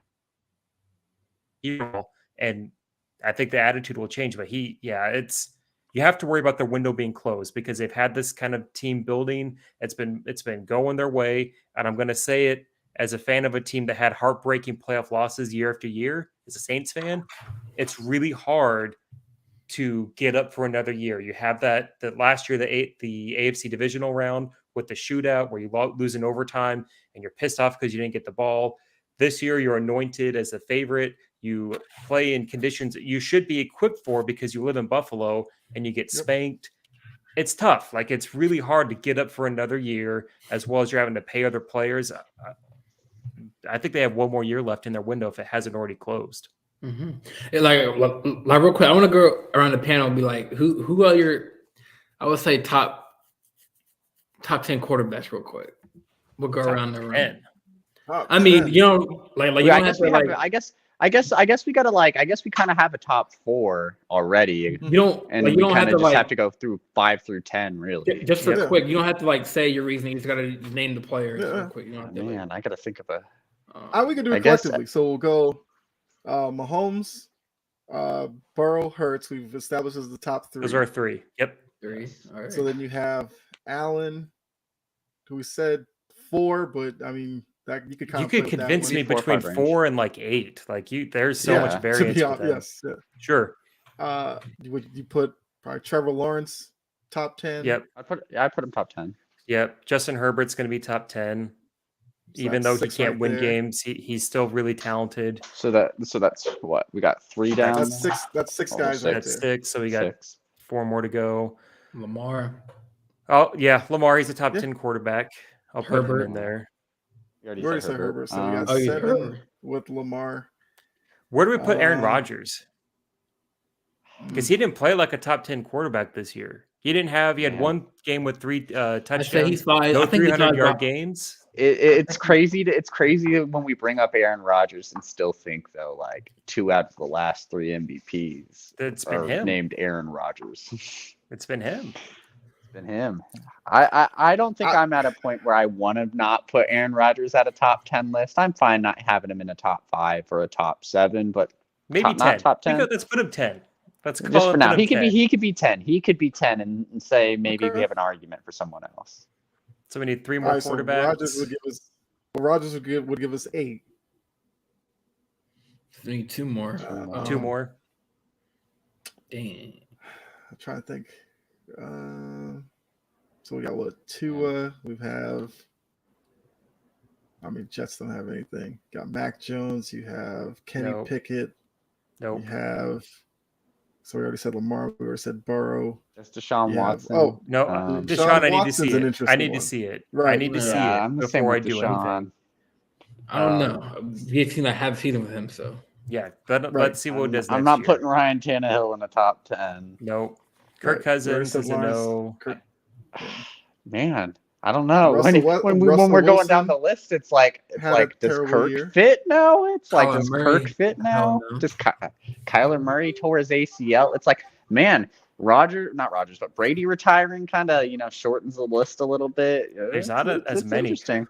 Like, what about Stafford, Matthew Stafford? Like, He was where do you hurt. go with him? It's so rough to think because it's like, man, last time we saw Matthew Stafford at his healthiest, he won a Super Bowl. Won a But last Super time Bowl. we saw Matthew Stafford, period, it wasn't good. It was He was rough. Yeah. terrible. So it's like, man, it's where do you gauge how good Stafford actually is? Like, because who knows? He could come back perfect shoulder. Cup could come back fine, and it's like, boom, the Rams are Super Bowl contenders again. Like you guys thought like they Did were y'all bad. put No, Geno Smith for him having No, that first? no, No, Nope. and look, I love no. Geno. That's a great I love story. Geno. He's I'm the top 10. Seahawks fan here. Love Geno. But with that being said, Geno can't. He has no comeback gene into him. So I'd put Even though he Geno won off there. comeback player of the year. He can't win a game in comeback time, but he won comeback player of the year. It's a little ironic. Man, trying to think like who's It's rough. It's The rough. quarter- The quarter. Jared you- Goff? you- I don't fucking know. It's like you used to have a list of like quarterbacks where you could be like, we could make a definite top 10. And it's like the leagues become tougher and tougher in competition. And it's like Mhm.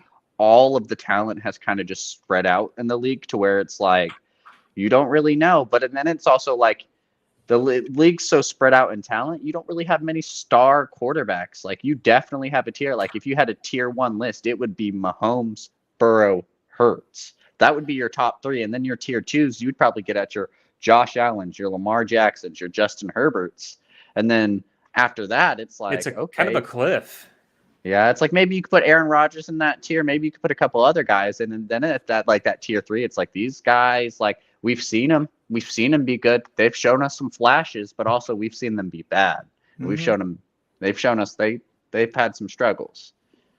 So it's like we're getting to a point where like we used to have like, to be honest, I used to think like all the quarterback positions in the league were probably going to be filled. It seemed like everyone was having some talent there, and now it's kind of like these teams are kind of struggling. There's a little bit of parity. Like we don't have all the guys that we thought we did. Good point. Yeah, I can't even come with top 10. I mean, Goff had a He really had a good good year. season. You just wonder, could he do it again next year? Yeah, and What If he about did it Huntley? next year, then we What about could. Huntley? He made a Pro Pro Bowl. Is he Bowl. top He's for 10? Pro Bowl. Can't help myself. I'm sorry. Like, why are you guys trying to re-sign Lamar when you already got a Pro Bowl quarterback?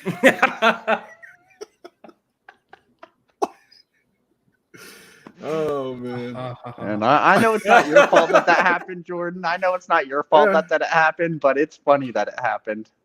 You don't get to sign the We, Pro Bowlers. Thanks He for was indulging going- us. Better hope Huntley doesn't get a big head next year after being a Pro Bowler. Bro, I watch think him he'd be ask for a supposed to be trade. He's gonna ask for a trade. He's gonna be like, trade me to I'm Arizona. a Pro Bowl quarterback sitting on the bench. What's up with that? right.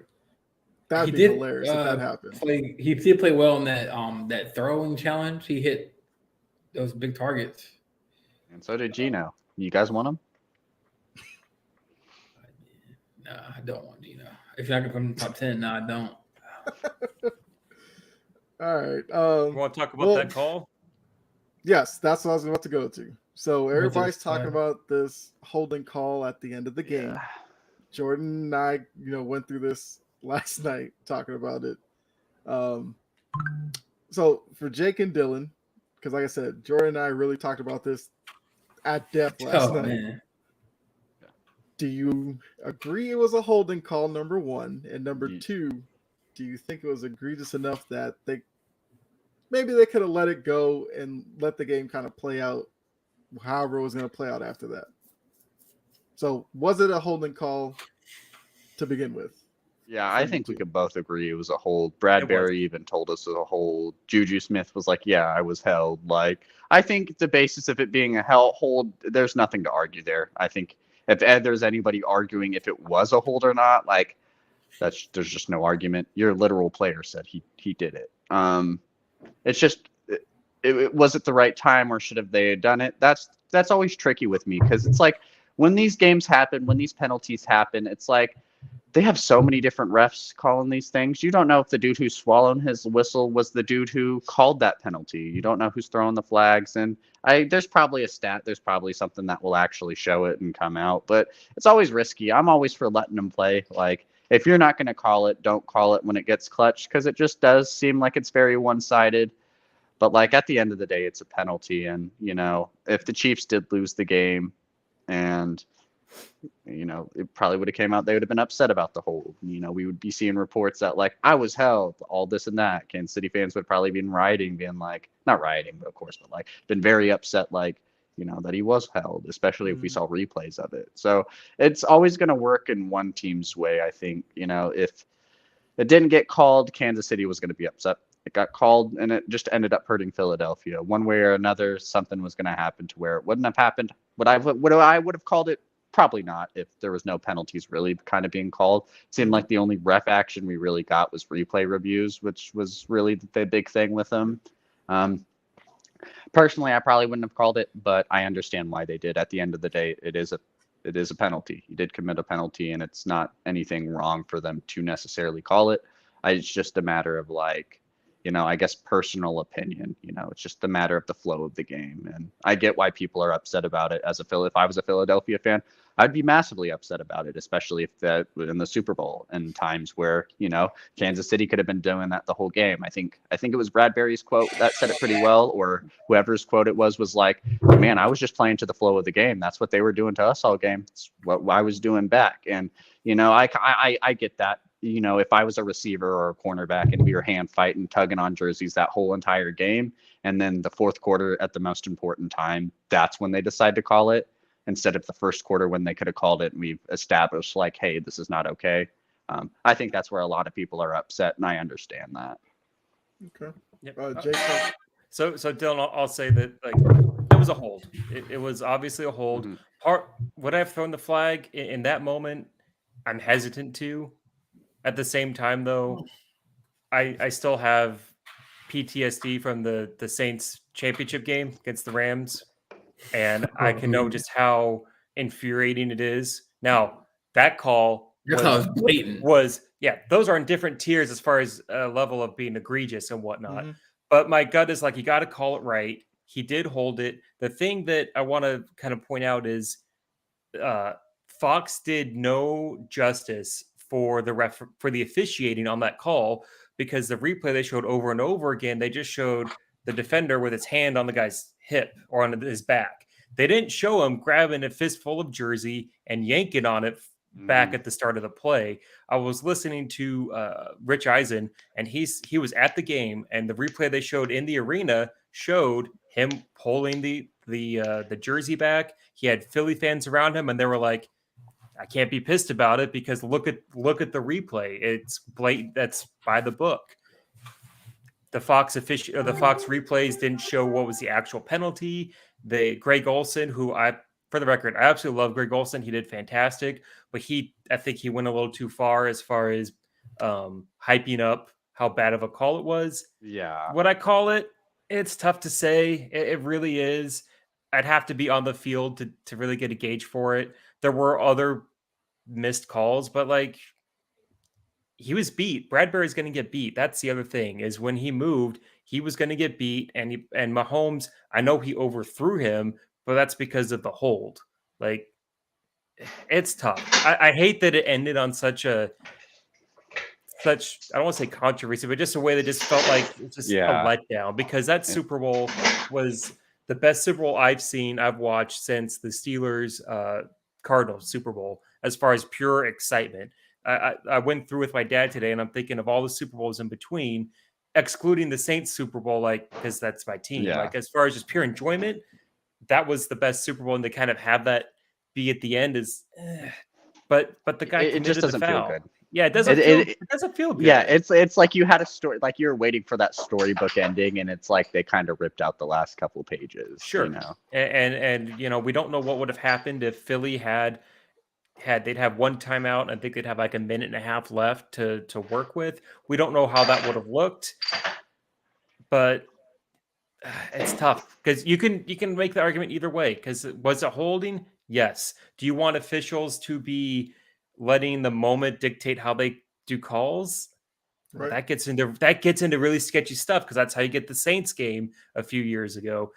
You want your officials to be pretty by the book. So I know people hate like fence sitters and wishy washy, but I've been thinking about it since the Super Bowl happened, and I'm like, man, I don't feel good about any of it. I'm curious what Jordan and Kyle think about it. What their regurgitate some of your thoughts from last night. Yeah, so I mean, me and Kyle both agreed that the game should not have entered that way. Now Freddie, he came on the show last night and he did have a point. He said that, I mean, at the end of the day, you shouldn't have the refs. If you play well, you should have the refs decide your fate when it comes, to the last play. But yes, it was a hold. Now, like to your point, Jake, you said like that flag that wasn't called for the pass interference. That was clearly a pass interference call, different tier level. But I believe that wasn't the Super Bowl though. But this was more like it was the NFC Championship game. Yeah, It so was it was a game leading up to the Super Bowl. So, yeah, I mean, yeah, it was a hold. I was curious to see why Mahomes was pointing because he probably knew that it was a flag. He kind of did The flag felt late, like kinda during did. So, like the so actual that's a good point, Dylan. broadcast. And I They actually probably, yeah. I've done some research onto why it was late. Is so the official that's on the line that's watching the receiver when the play starts, he sees the hold, he sees the jersey get pulled. So there's a couple seconds for that. Then his line of sight has to go from the receiver to the quarterback and make sure that the quarterback still has the ball in his hands before he throws the flag. Oh, Because okay. to make sure if it's holding or Yep. pass interference or whatever. So Yep. he has to go hold. Okay, now I have to go see what Mahomes is doing. Mahomes also had all those dudes because he was getting pressured by Philly on the left side, which is where their official was. So he probably didn't have the best angle to see if Mahomes still had the ball. And that's why it was a little late. The officials are also taught to make sure if you're going to throw the flag, make sure it is. If it takes you an extra second to throw it in, make sure it's right. I get that fans are thinking, oh, he missed the pass, then the flag's going to be late. You think the same thing with foul calls in the NBA, where like LeBron or Kevin Durant go up for a basket, they miss it, and then there's a really late whistle. It's the officials having to process everything and make sure they get it right. Like, yeah, it did seem late, but there was a reason for is that the process that the officials have to go through to make sure the call is right just takes longer than a typical obvious pass interference or holding on the offensive line. Actually, that's Yeah. like pretty good to know. Yeah. Yeah. Well, But I mean, my yeah. only thought about it was kind of like you said, Jake. If you don't call that, Butker still kicks a field goal. They're up 3 or whatever. I was just hoping to see, Philly get the ball back, have that almost Brady moment in that Super Bowl with, John Madden classically saying, "Oh, Go to take a overtime. knee Go to here, overtime." overtime." Yep. See what Hurts could have done in a situation like that. Could he drive them down the field to get a game tying field goal or something like that? Or win it. So, yeah, exactly. So I feel like for as good as the game was, I feel like that's the ending we probably should have had. Even if it was, Hurts makes a mistake, throws a pick or something, and the game ends that way. It At would have least been we know- definitive. It would have been Right. definitive. Yeah. Now with this one, it's like people are looking at it like, well, was the throw from Mahomes, was it uncatchable? Should that have factored? Because the so throw for- landed out of bounds. So a good point there, Kyle, that I've listened to a lot of stuff on this. For defensive holding, the pass being catchable isn't applicable. It's only for pass interference.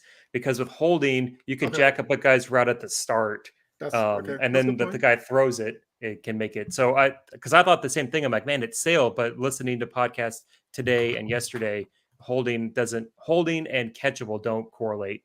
It's only for Man. interference. When you go back and talk about like how bad the Fox view was, like yeah, it was like the only thing we showed was like the kind of like little tug behind the line It of was scrimmage. terrible. Like, how do behind you the not line, show behind the line of scrimmage, and I was like, "That's allowed. You're allowed to have a little bit of contact with the receiver within 5 yards." So I was kind of like, "Really? What's the big deal here?" Yeah. And then it was like it took like 10 minutes for us to be like, "Oh, Well, that's yeah, what he did." The funny thing is they didn't show the jersey tug, and then they stopped before the ball was really thrown. We got like a 2-second little clip, and I'm like, give me the whole play, give me a whole rundown of the play that they were showing in the stadium. It was weird for Fox to mess that up because they've been great otherwise this year. Okay. Well, actually, before we, get off the Super Bowl and NFL and all that, I did want to bring up one thing because, Steichen is now going to be the Colts coach. And Gannon, Gannon's going to Gannon be in to Arizona. Arizona. Yeah. You know, Gannon had a rough night, but man, that's fine. A lot of people have been talking about. We saw it in the group chat about Bieniemy. Yeah, we can say that for Kansas another City. podcast show because I got my That's true. But I I got just wanted one thing, Yeah, just yeah. real quick answers because I do want to get to the little grid trivia thing that I have. But Oh, we're doing that too. Oh, yeah. yeah, I've got one. So Alright, I got one cool. that we're gonna do just to try it out and see how it Fun. goes. But Okay. I thought Andy Reid said something interesting because Andy Reid said if Eric Bieniemy goes somewhere, I hope he gets to run the show. And I felt when I first read it, I was kind of like, that seems like a weird thing to say about Bieniemy because it almost makes it seem like you're letting everybody know like he wasn't running the offense in Kansas City. And let's say teams were calling Andy Reid about Bieniemy. Is that the kind of things he was kind of telling teams about him?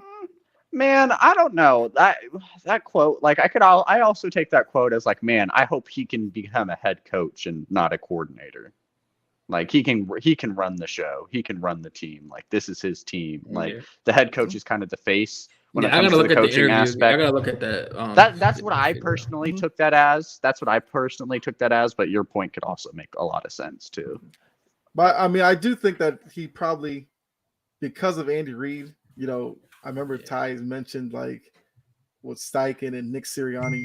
There's a big difference though. Sirianni is not viewed like Andy. Andy Reid is like Mount Rushmore. No, coach he yeah, is. in today's He game. is. He's one of the especially top 4 coaches. especially after just adding to his resume. Yep. Right. So for Bieniemy, who is on the offensive staff, Andy Reid is a big offensive guy. It's easy for people watching it to be like, how much does Bieniemy really have input in the offense when we know Andy Reid's there? So I do think with Bieniemy, if he goes to, was it like Washington? I guess he's rumored to go.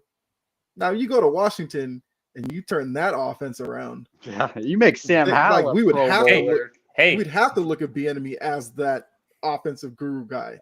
I live Whereas- in Washington's market, and Mhm. all they need is they need some O-line help and a quarterback. They have good receivers, good running backs. Bieniemy would if Washington could get a new owner and Bieniemy, they'd be winning the freaking Super Bowl. They'd Yeah, throw a we were parade talking- in DC. We're- Trust man, me, the- they would be so happy. Yeah. We were talking about it in the group chat. Let Sports Empire Network buy the Commanders. We'll run it. We'll run it. More like I'll run it. That's like. Oh man, you can't Yeah, afford so to you- have Tyler so you Huntley. throw what? So $3 to answer billion your at Lamar to come play quarterback for $3 him? billion. answer your Like, question, Kyle. He'd be Though, like, we I'll- can get Ray Lewis on the team, right? Like you'd probably give Lamar like a blank check and be like, "Hey man, write whatever you want. We got it. We could cover it." And they'd be 100 like, million. No, Sure, I'll get I Marshawn would Lynch be back. interested. Like, because Snyder has been trash in Washington. Like anybody could do that better than him. So Yeah, anyway. That's a whole podcast we could talk about. Yeah. As someone who lives in their market for the past 3 years, it's terrible, and I hope Well, that yeah. hope that Oh, yeah. hope they get a new Yeah, team. I They mean, deserve it. like Jordan said, this is something that we could definitely talk about for another show. I just want to throw it out there real quick. Yeah, because they had the whole The enemy's name Mooney, came they had the out. whole Mooney rule and everything. We Yeah. can get into it. That. Yeah, no. I don't think Andy Reid meant anything bad. I think he just said that look, wherever Bieniemy goes, he should be calling the play shots. He should be running the team. He's good enough where he could be a head coach Yeah. and run the team. I don't think Andy Reid is going to be a guy who would who'd throw anyone under the bus. It's just the rumors are Bieniemy doesn't interview well, but I'll say this: last year, the Saints they hired Dennis Allen as their head coach. They interviewed Bieniemy. I wanted Bieniemy. I didn't want Dennis Allen. Like, I don't care how bad he interviews. I want him on my team. I want him to be my coach. It's just when you think about it, like Mahomes is the youngest quarterback to win 2 MVPs and 2 Super Bowls, and it's just like you don't want the dude who's kind of running Who's the done offense that? for that. Mhm. Yeah. Well, not only He's is at he the least- youngest, but he's one of it's like like- 4 quarterbacks that's ever done it. Exactly. And it's like maybe if he's not calling all the plays there, he has to have at least a big piece on that offense. And like you got to get him in there. That's probably a risk worth taking, especially if it's like he can turn your quarterback into not even saying into Patrick Mahomes or into the Chiefs offense, but anything like and just near, like you can get that. He can make his own way with stuff there. And that's, I don't Bring know. him It's to just, Washington. That'd be great. Exactly. I'd love it. They're not my team, but I have to watch Washington every Sunday. I'd love to see some better football. yeah. Listen, It's crazy to think that like he's interviewing for other OC spots because he has to prove like, hey, I can do this It's elsewhere to garbage. get a head coach It's spot. garbage. Yeah. It's like winning 2 Listen, Super Bowls wasn't enough. Going If to I- 3 of them wasn't enough. I mean, if I was the owner of the Commanders, and I think I heard either Adam Schefter or one of the respected NFL insiders said that Greg Roman is the interview for the position. I pick Airbnb over at Greg Roman for sure. Yep. But Greg Roman, he does have a good run passing scheme, but Airbnb, he's way better than. Well, Roman could Like- just be like a Dylan- or backup like- if Bieniemy, like if Yeah. Bieniemy doesn't want that job, they can't be left like, well, I guess we just won't have a So coordinator. So like I know we hired Todd from Georgia, right? So can an offensive coordinator can he bring in his own staff? Nope. Kind It's- of some. He, it It just just depends on the depends. team. It just depends. There would be some offensive, like some teams might go up to the offensive coordinator and be like if they have like a defensive minded head coach, for example, they'd be like, hey, bring in some of like your quarterbacks coaches or the receivers coaches, work well. Like bring in like they might ask for a lot of input. Like they probably play a lot of input, but at the end of the day, if the coach is like, I want this dude with me, that the coach is going to get what he wants. and usually you only see that if the coaching staff is all brand new, where they bring in some guys Yeah. if the head coach is new. Because The I head heard coach he has might been there bring for a someone- while. He's got his other dudes. Yeah, because I heard he most might of the bring in time. a person from Georgia that that was on the team, whatever. too. Yeah, It's- I imagine it's in the that same case, thing so Bill he O'Brien can did. probably, I Bill imagine O'Brien he could brought be in like, hey, some analyst guy that he had at Alabama, and the Patriots signed him because Bill O'Brien really wanted him. So Todd was it Monken? I can't remember his last name. Yeah, but Todd Monken. There's Yeah. there's probably like a guy that he'll tell Baltimore like, yeah, this guy's been with me. I want him here. He'll be my quarterback coach or Two something. national And Baltimore championships. would be like, yeah. Is there like two an national assistant? championships. Is there like an assistant offensive coordinator or whatever? I don't know. Yeah, it could be whatever. And I You before we could move on to have that, yes. I was about to say last No, thing no, go before we ahead, move on to the trivia. Derek Carr was released. Or After will he will told be them, released. I'm not waiving my no trade. Good, So you're not getting what good. you Give want. the massive middle finger to the Raiders. Like, do whatever you can to say screw you, like Las Vegas. Like, don't get any value off me. You cut me, and I'll go where I want. Yep. And which I think is really smart. I feel like, honestly, when you look at it, like, we saw Derek Carr visit the Saints, and it seemed like they pretty much had some mutual interest. But, like, the biggest thing came down to, like, the Saints really didn't have a way to trade for him. There's not going to be a salary cap possible way that was going to work. Mhm. And I think really if they wanted to make this kind of connection work, that Derek Carr being released was something that had to happen. I think the Saints knew that, and they were kind of like, hey, like, we want you. Like, we can't trade for you. We can't trade for you. Just we'll get you. We'll get you. Yeah. Just Just like give hold it middle out, finger. hold it Yep. out. Like they'll be like, I think both sides knew like, hey, they're gonna cut me, and I think the Saints were like, hey, we're the only team like really pressing hard for trade interests, so like they'll probably cut you. And Yep. we saw Cam Jordan tweeting and saying like, I he had that swear- little Valentine's Day thing. I swear Cam Jordan at the NFL Honors took a shot at Sean Payton. I don't know if y'all caught that. I don't know if y'all caught that when he was He's hosting not or the not coach hosting. there. I mean, it's No, pretty but I'm good. saying like I was saying in the group chat right after he said he was like I think he was like one of the persons calling out the award for the player or whatever, and he was when he got after the award was called, he was like Sean Payton you better thank God you're not in the NFC or something like that. Probably. He's probably just taking a dig at him because it's it was his just former trash coach talk. who left. It's just trash talk. Cam's a Nah. leader. His talents aren't as great what they used to be. I love Cam, but like he's just gonna. It's just for show. I don't think Yeah. he's. I'll tell you this: if he had, I guarantee, if he's like Dennis Allen, Sean Pickett would come back, but he knows he's not, so he's just gonna just make fun of it.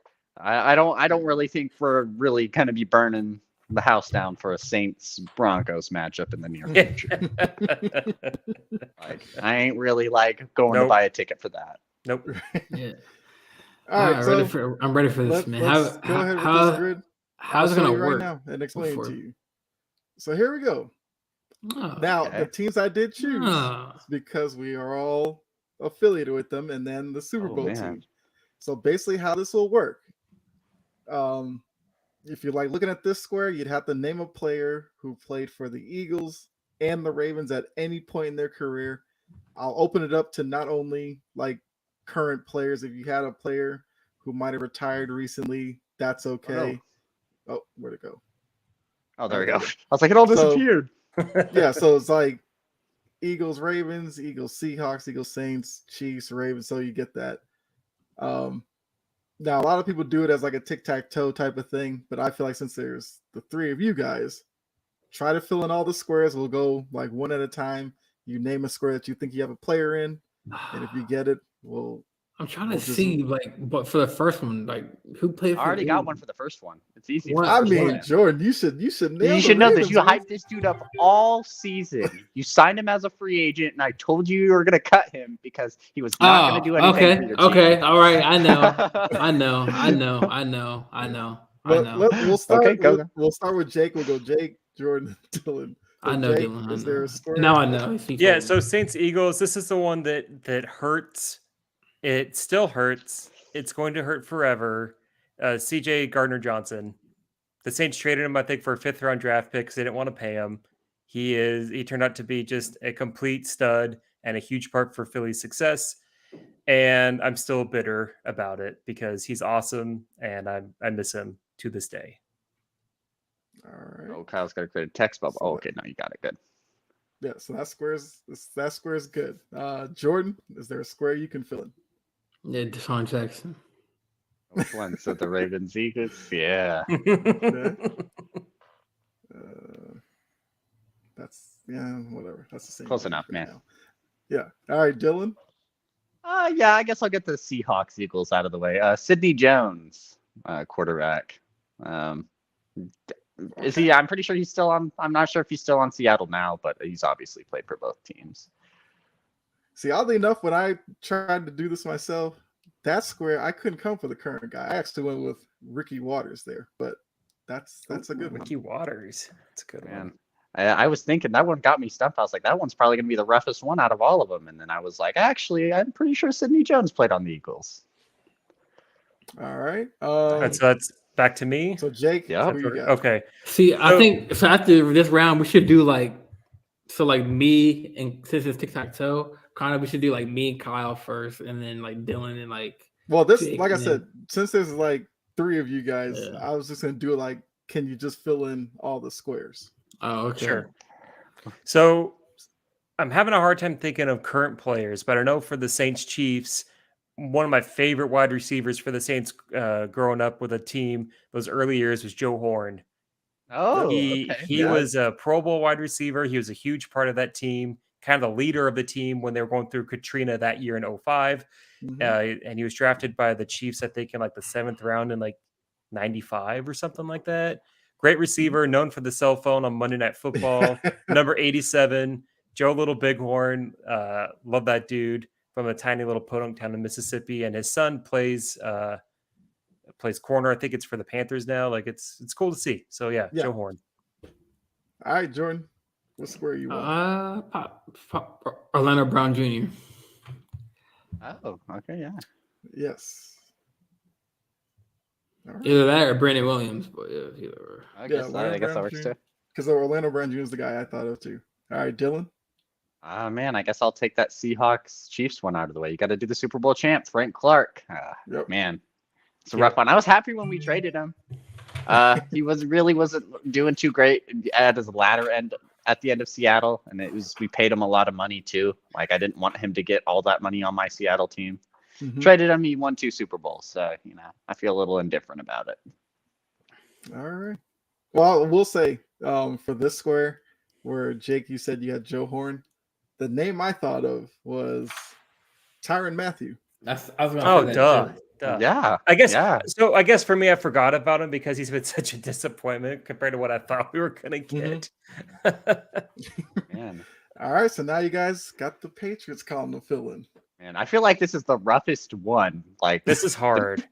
yeah, like oof. Like Not- so. Oh man. I know. I'm trying to think of a current player because I got one in my back for. Okay, I'm gonna have to go with a guy from Tabucky Jones, a safety for the Patriots and the Saints. I think he was a part of one of your guys' Super Bowls, and I think it was the first Super Bowl against the Rams. Played with the Saints for a couple of years. I think he had the pick 6 against Warner in that Super Bowl. Was it Jones that did that?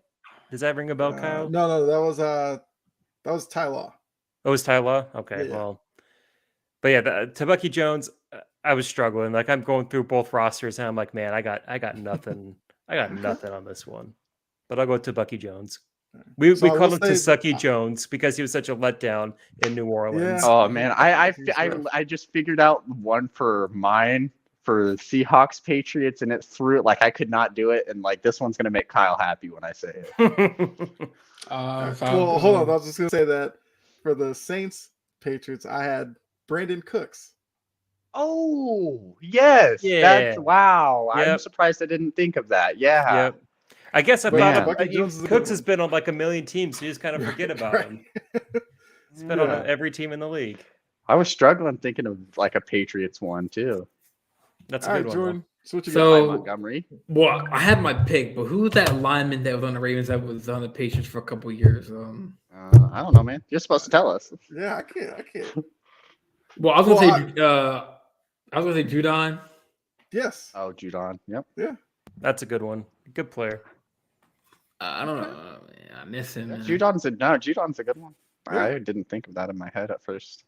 And I guess it's up to me. I've gotten some of the wildest who's who. I got Sidney Jones, Frank Clark, and to end it off, I got Philip Dorsett as my last one. Yeah. Yep. Nice pick. Obviously he was a great special teamers for the Mhm. Pats. He wasn't really too much for Seattle. He did get some catches here and there, but I mean, that was rough. It was hard thinking of a Seattle's Patriots one. Okay. Patriots is hard for everybody. It feels Yeah. like that was the toughest one to go for. Patriots really like their own talent. Like they draft them themselves. So Yep. it's rough. Yeah, and that's why I wanted to throw that in there because I knew it might make you think a little bit.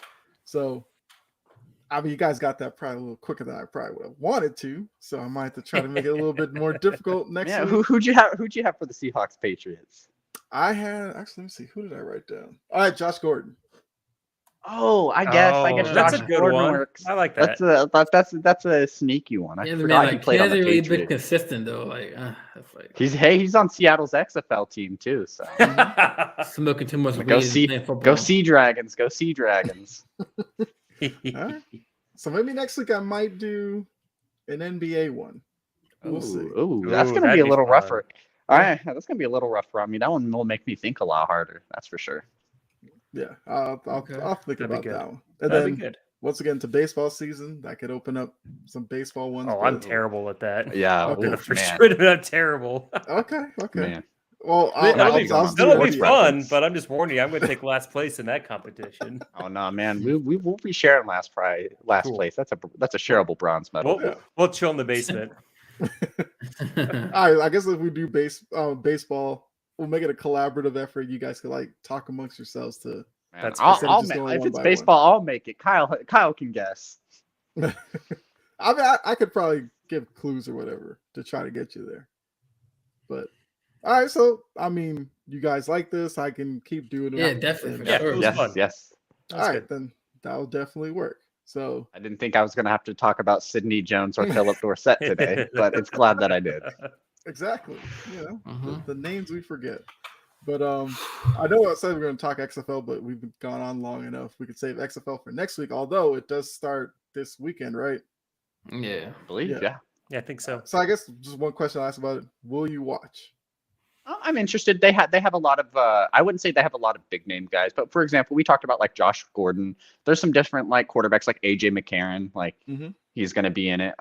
They have some other guys like I know I have a lot of friends who follow Kansas football, like Puka Williams, their Mhm. running back who was there and really good. He's going to be in it. So I'm going to watch. I'm not sure if I'm going to stay invested. Like it might be one of those things where like I watch a game or so and then like check the highlights, and if it seems like it's very interesting, I might catch into a couple of games, but I probably won't start watching it maybe till like they have like a playoffs, and I'll see where it goes from there. Like when did their season like end around normally? I think it's like 2 months long, to be honest with Yeah. you.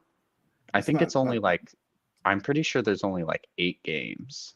Let's see. There are 10 games, and then the okay. playoffs are. So it's going to Thought it was end. 8 or The championship is on May 13th, Okay. and the regular Okay. season ends on April 22nd, 23rd. So So, it's still a they little kind bit of of fit time. in. They kind of fit With in the before NFL we get to like draft. NBA. Well, the USFL is going to playoffs and all start that. about that time too. Oh, I forgot USFL. So we're going to have Mm. football. Now, the quality of the football, we don't know, but we're going to have football, Mm. Almost all the way through till July. So Yeah. I'll watch. It's a good. It's definitely a good buffer. Yeah, Yeah. it'll keep my attention. I work on Saturday, so I won't watch the Saturday games, but I'll watch the Sunday games. I'll pop on and see, and then when the playoffs come, I'll definitely be paying attention to that.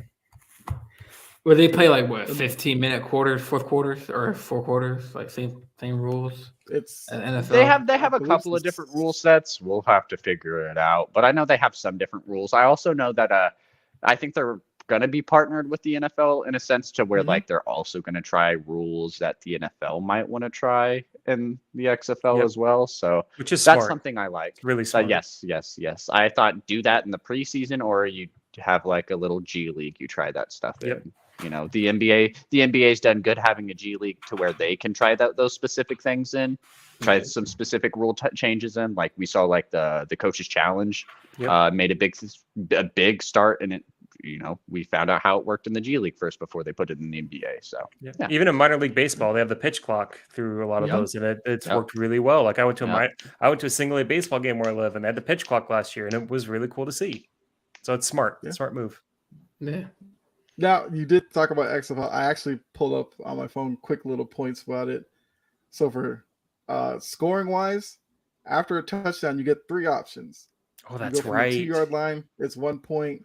5-yard line, 2 points. 10-yard line, 3 points. They are doing 35-second play clock.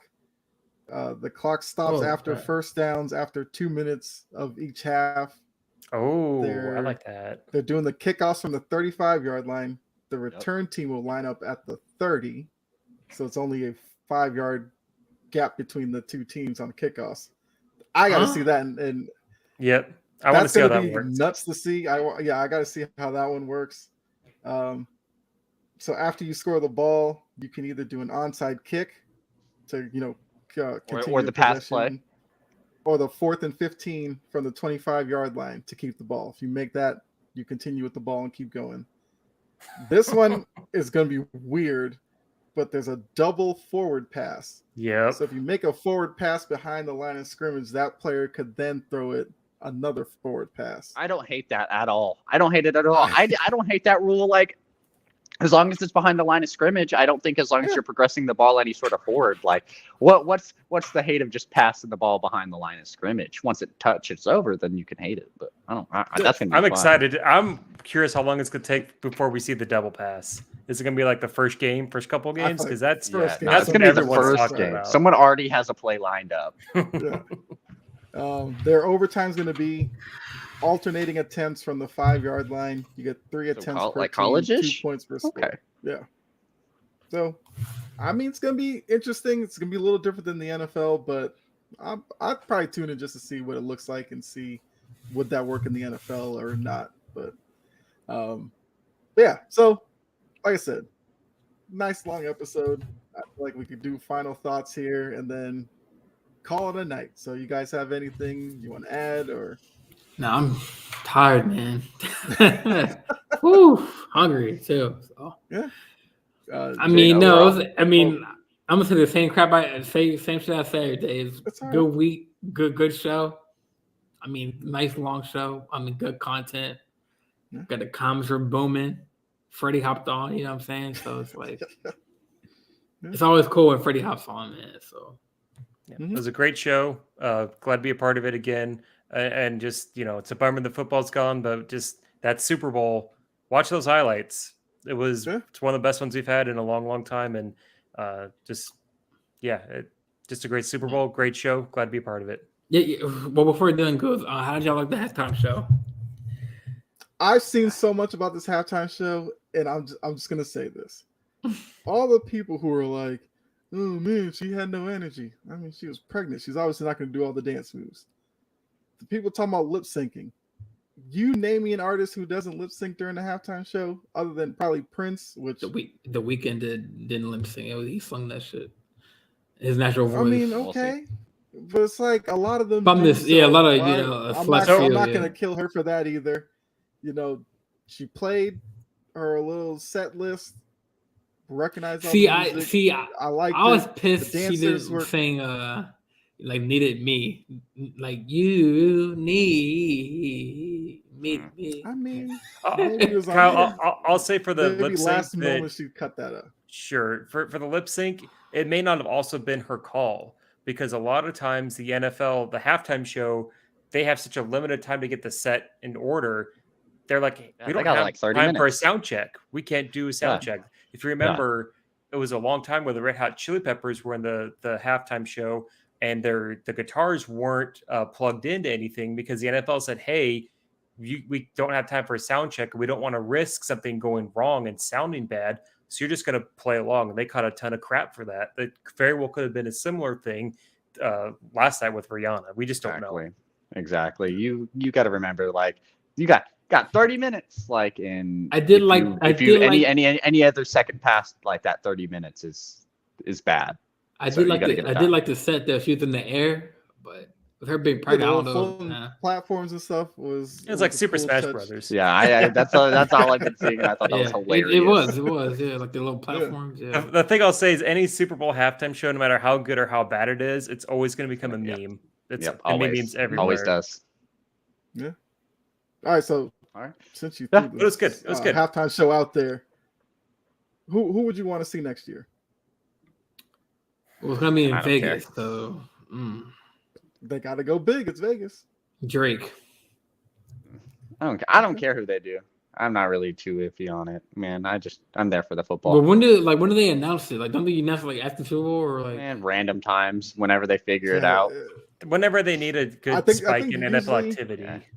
I After think they that's get usually after early a in game this with a regular bad season, call. I feel like. Some way Yeah, to that's- just calm the bad news. Yeah, we'll probably hear some rumors about people in talks like over the summer, but I think around the first couple of weeks of the season, we might hear. It's gonna be Drake and then 21 Savage gonna sing that Her Loss song first set. Like, Who knows, man? I mean, it's gonna be Vegas, so it's gonna be someone big. So Yeah, Drake's big. They'll so. do something big. Yeah, they got a new fancy $1 billion stadium. The Their Death Star they Super gotta Bowl. fill.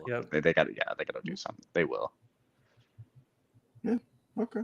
I mean, Drake's the name you'll obviously hear a lot about. Who y'all want? I mean, y'all didn't say anything. I'm like Dylan. Like it's just whoever. Like last year's was really cool because I had all the throwbacks when I was younger. But Yeah. like Mhm. most of the time, I'm getting my second round of food Yeah, and that's- using the bathroom. finally using the restroom because you Yep. didn't want to miss anything from the first Yep. half, like everything like that. Like, And I'm all about as long as they entertain me. I don't care who it is. Just in terms of give like me music give me that I like entertainment. listening to, I will listen to almost anything. So if you Did throw Rihanna somebody out entertain you there- this year? Did she entertain Yeah, you this year? I Kyle? mean, okay. the song she picked, I was like, oh, cool. The dancers were. Now she did lip sync. I They think earned that check. she did lip sync the first song, but she kind of she sung like the other songs on the set. Yeah, I'm lip syncing doesn't necessarily bother me unless you're gonna pull like Ashley Simpson at SNL where she was like on a completely different wavelength from the track and was like just kind of stood there and did her own thing. If it turns into that, then I have an issue. But Or if I it didn't looks care very about off kilter. Like it'd be different if you're a bad lip syncer. If you're bad, then everyone has a complaint. But if you know what you're doing, like Yeah. it doesn't. It's kind of hard. Who cares? Right. Yeah.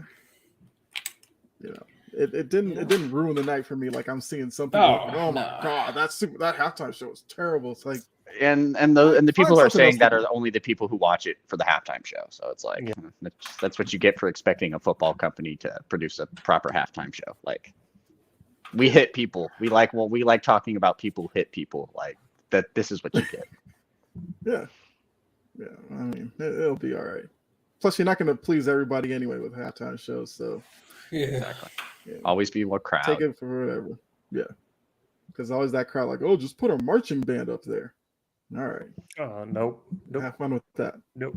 Or they'll name like some rock band where like everybody's 95 years old.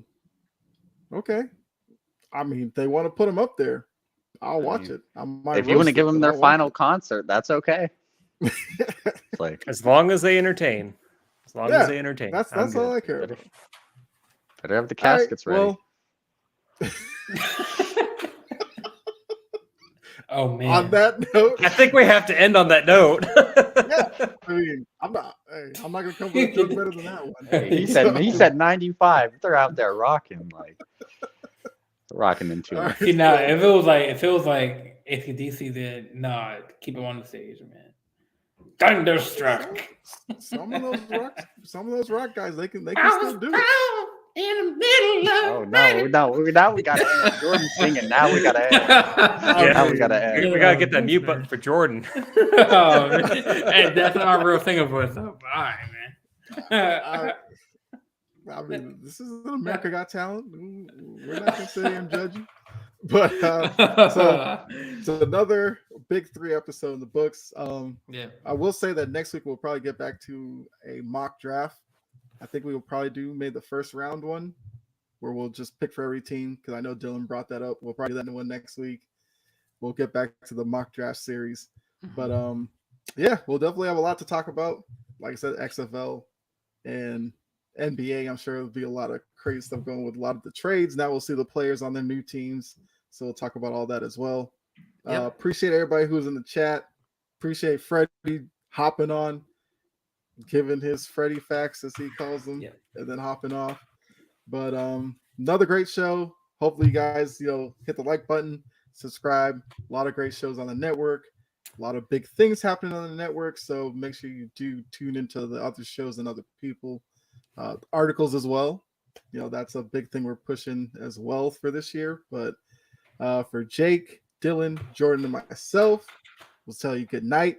Enjoy the rest of your Valentine's Day, with your significant other. And we will see you next week, 7 o'clock. And we are out of here. All right.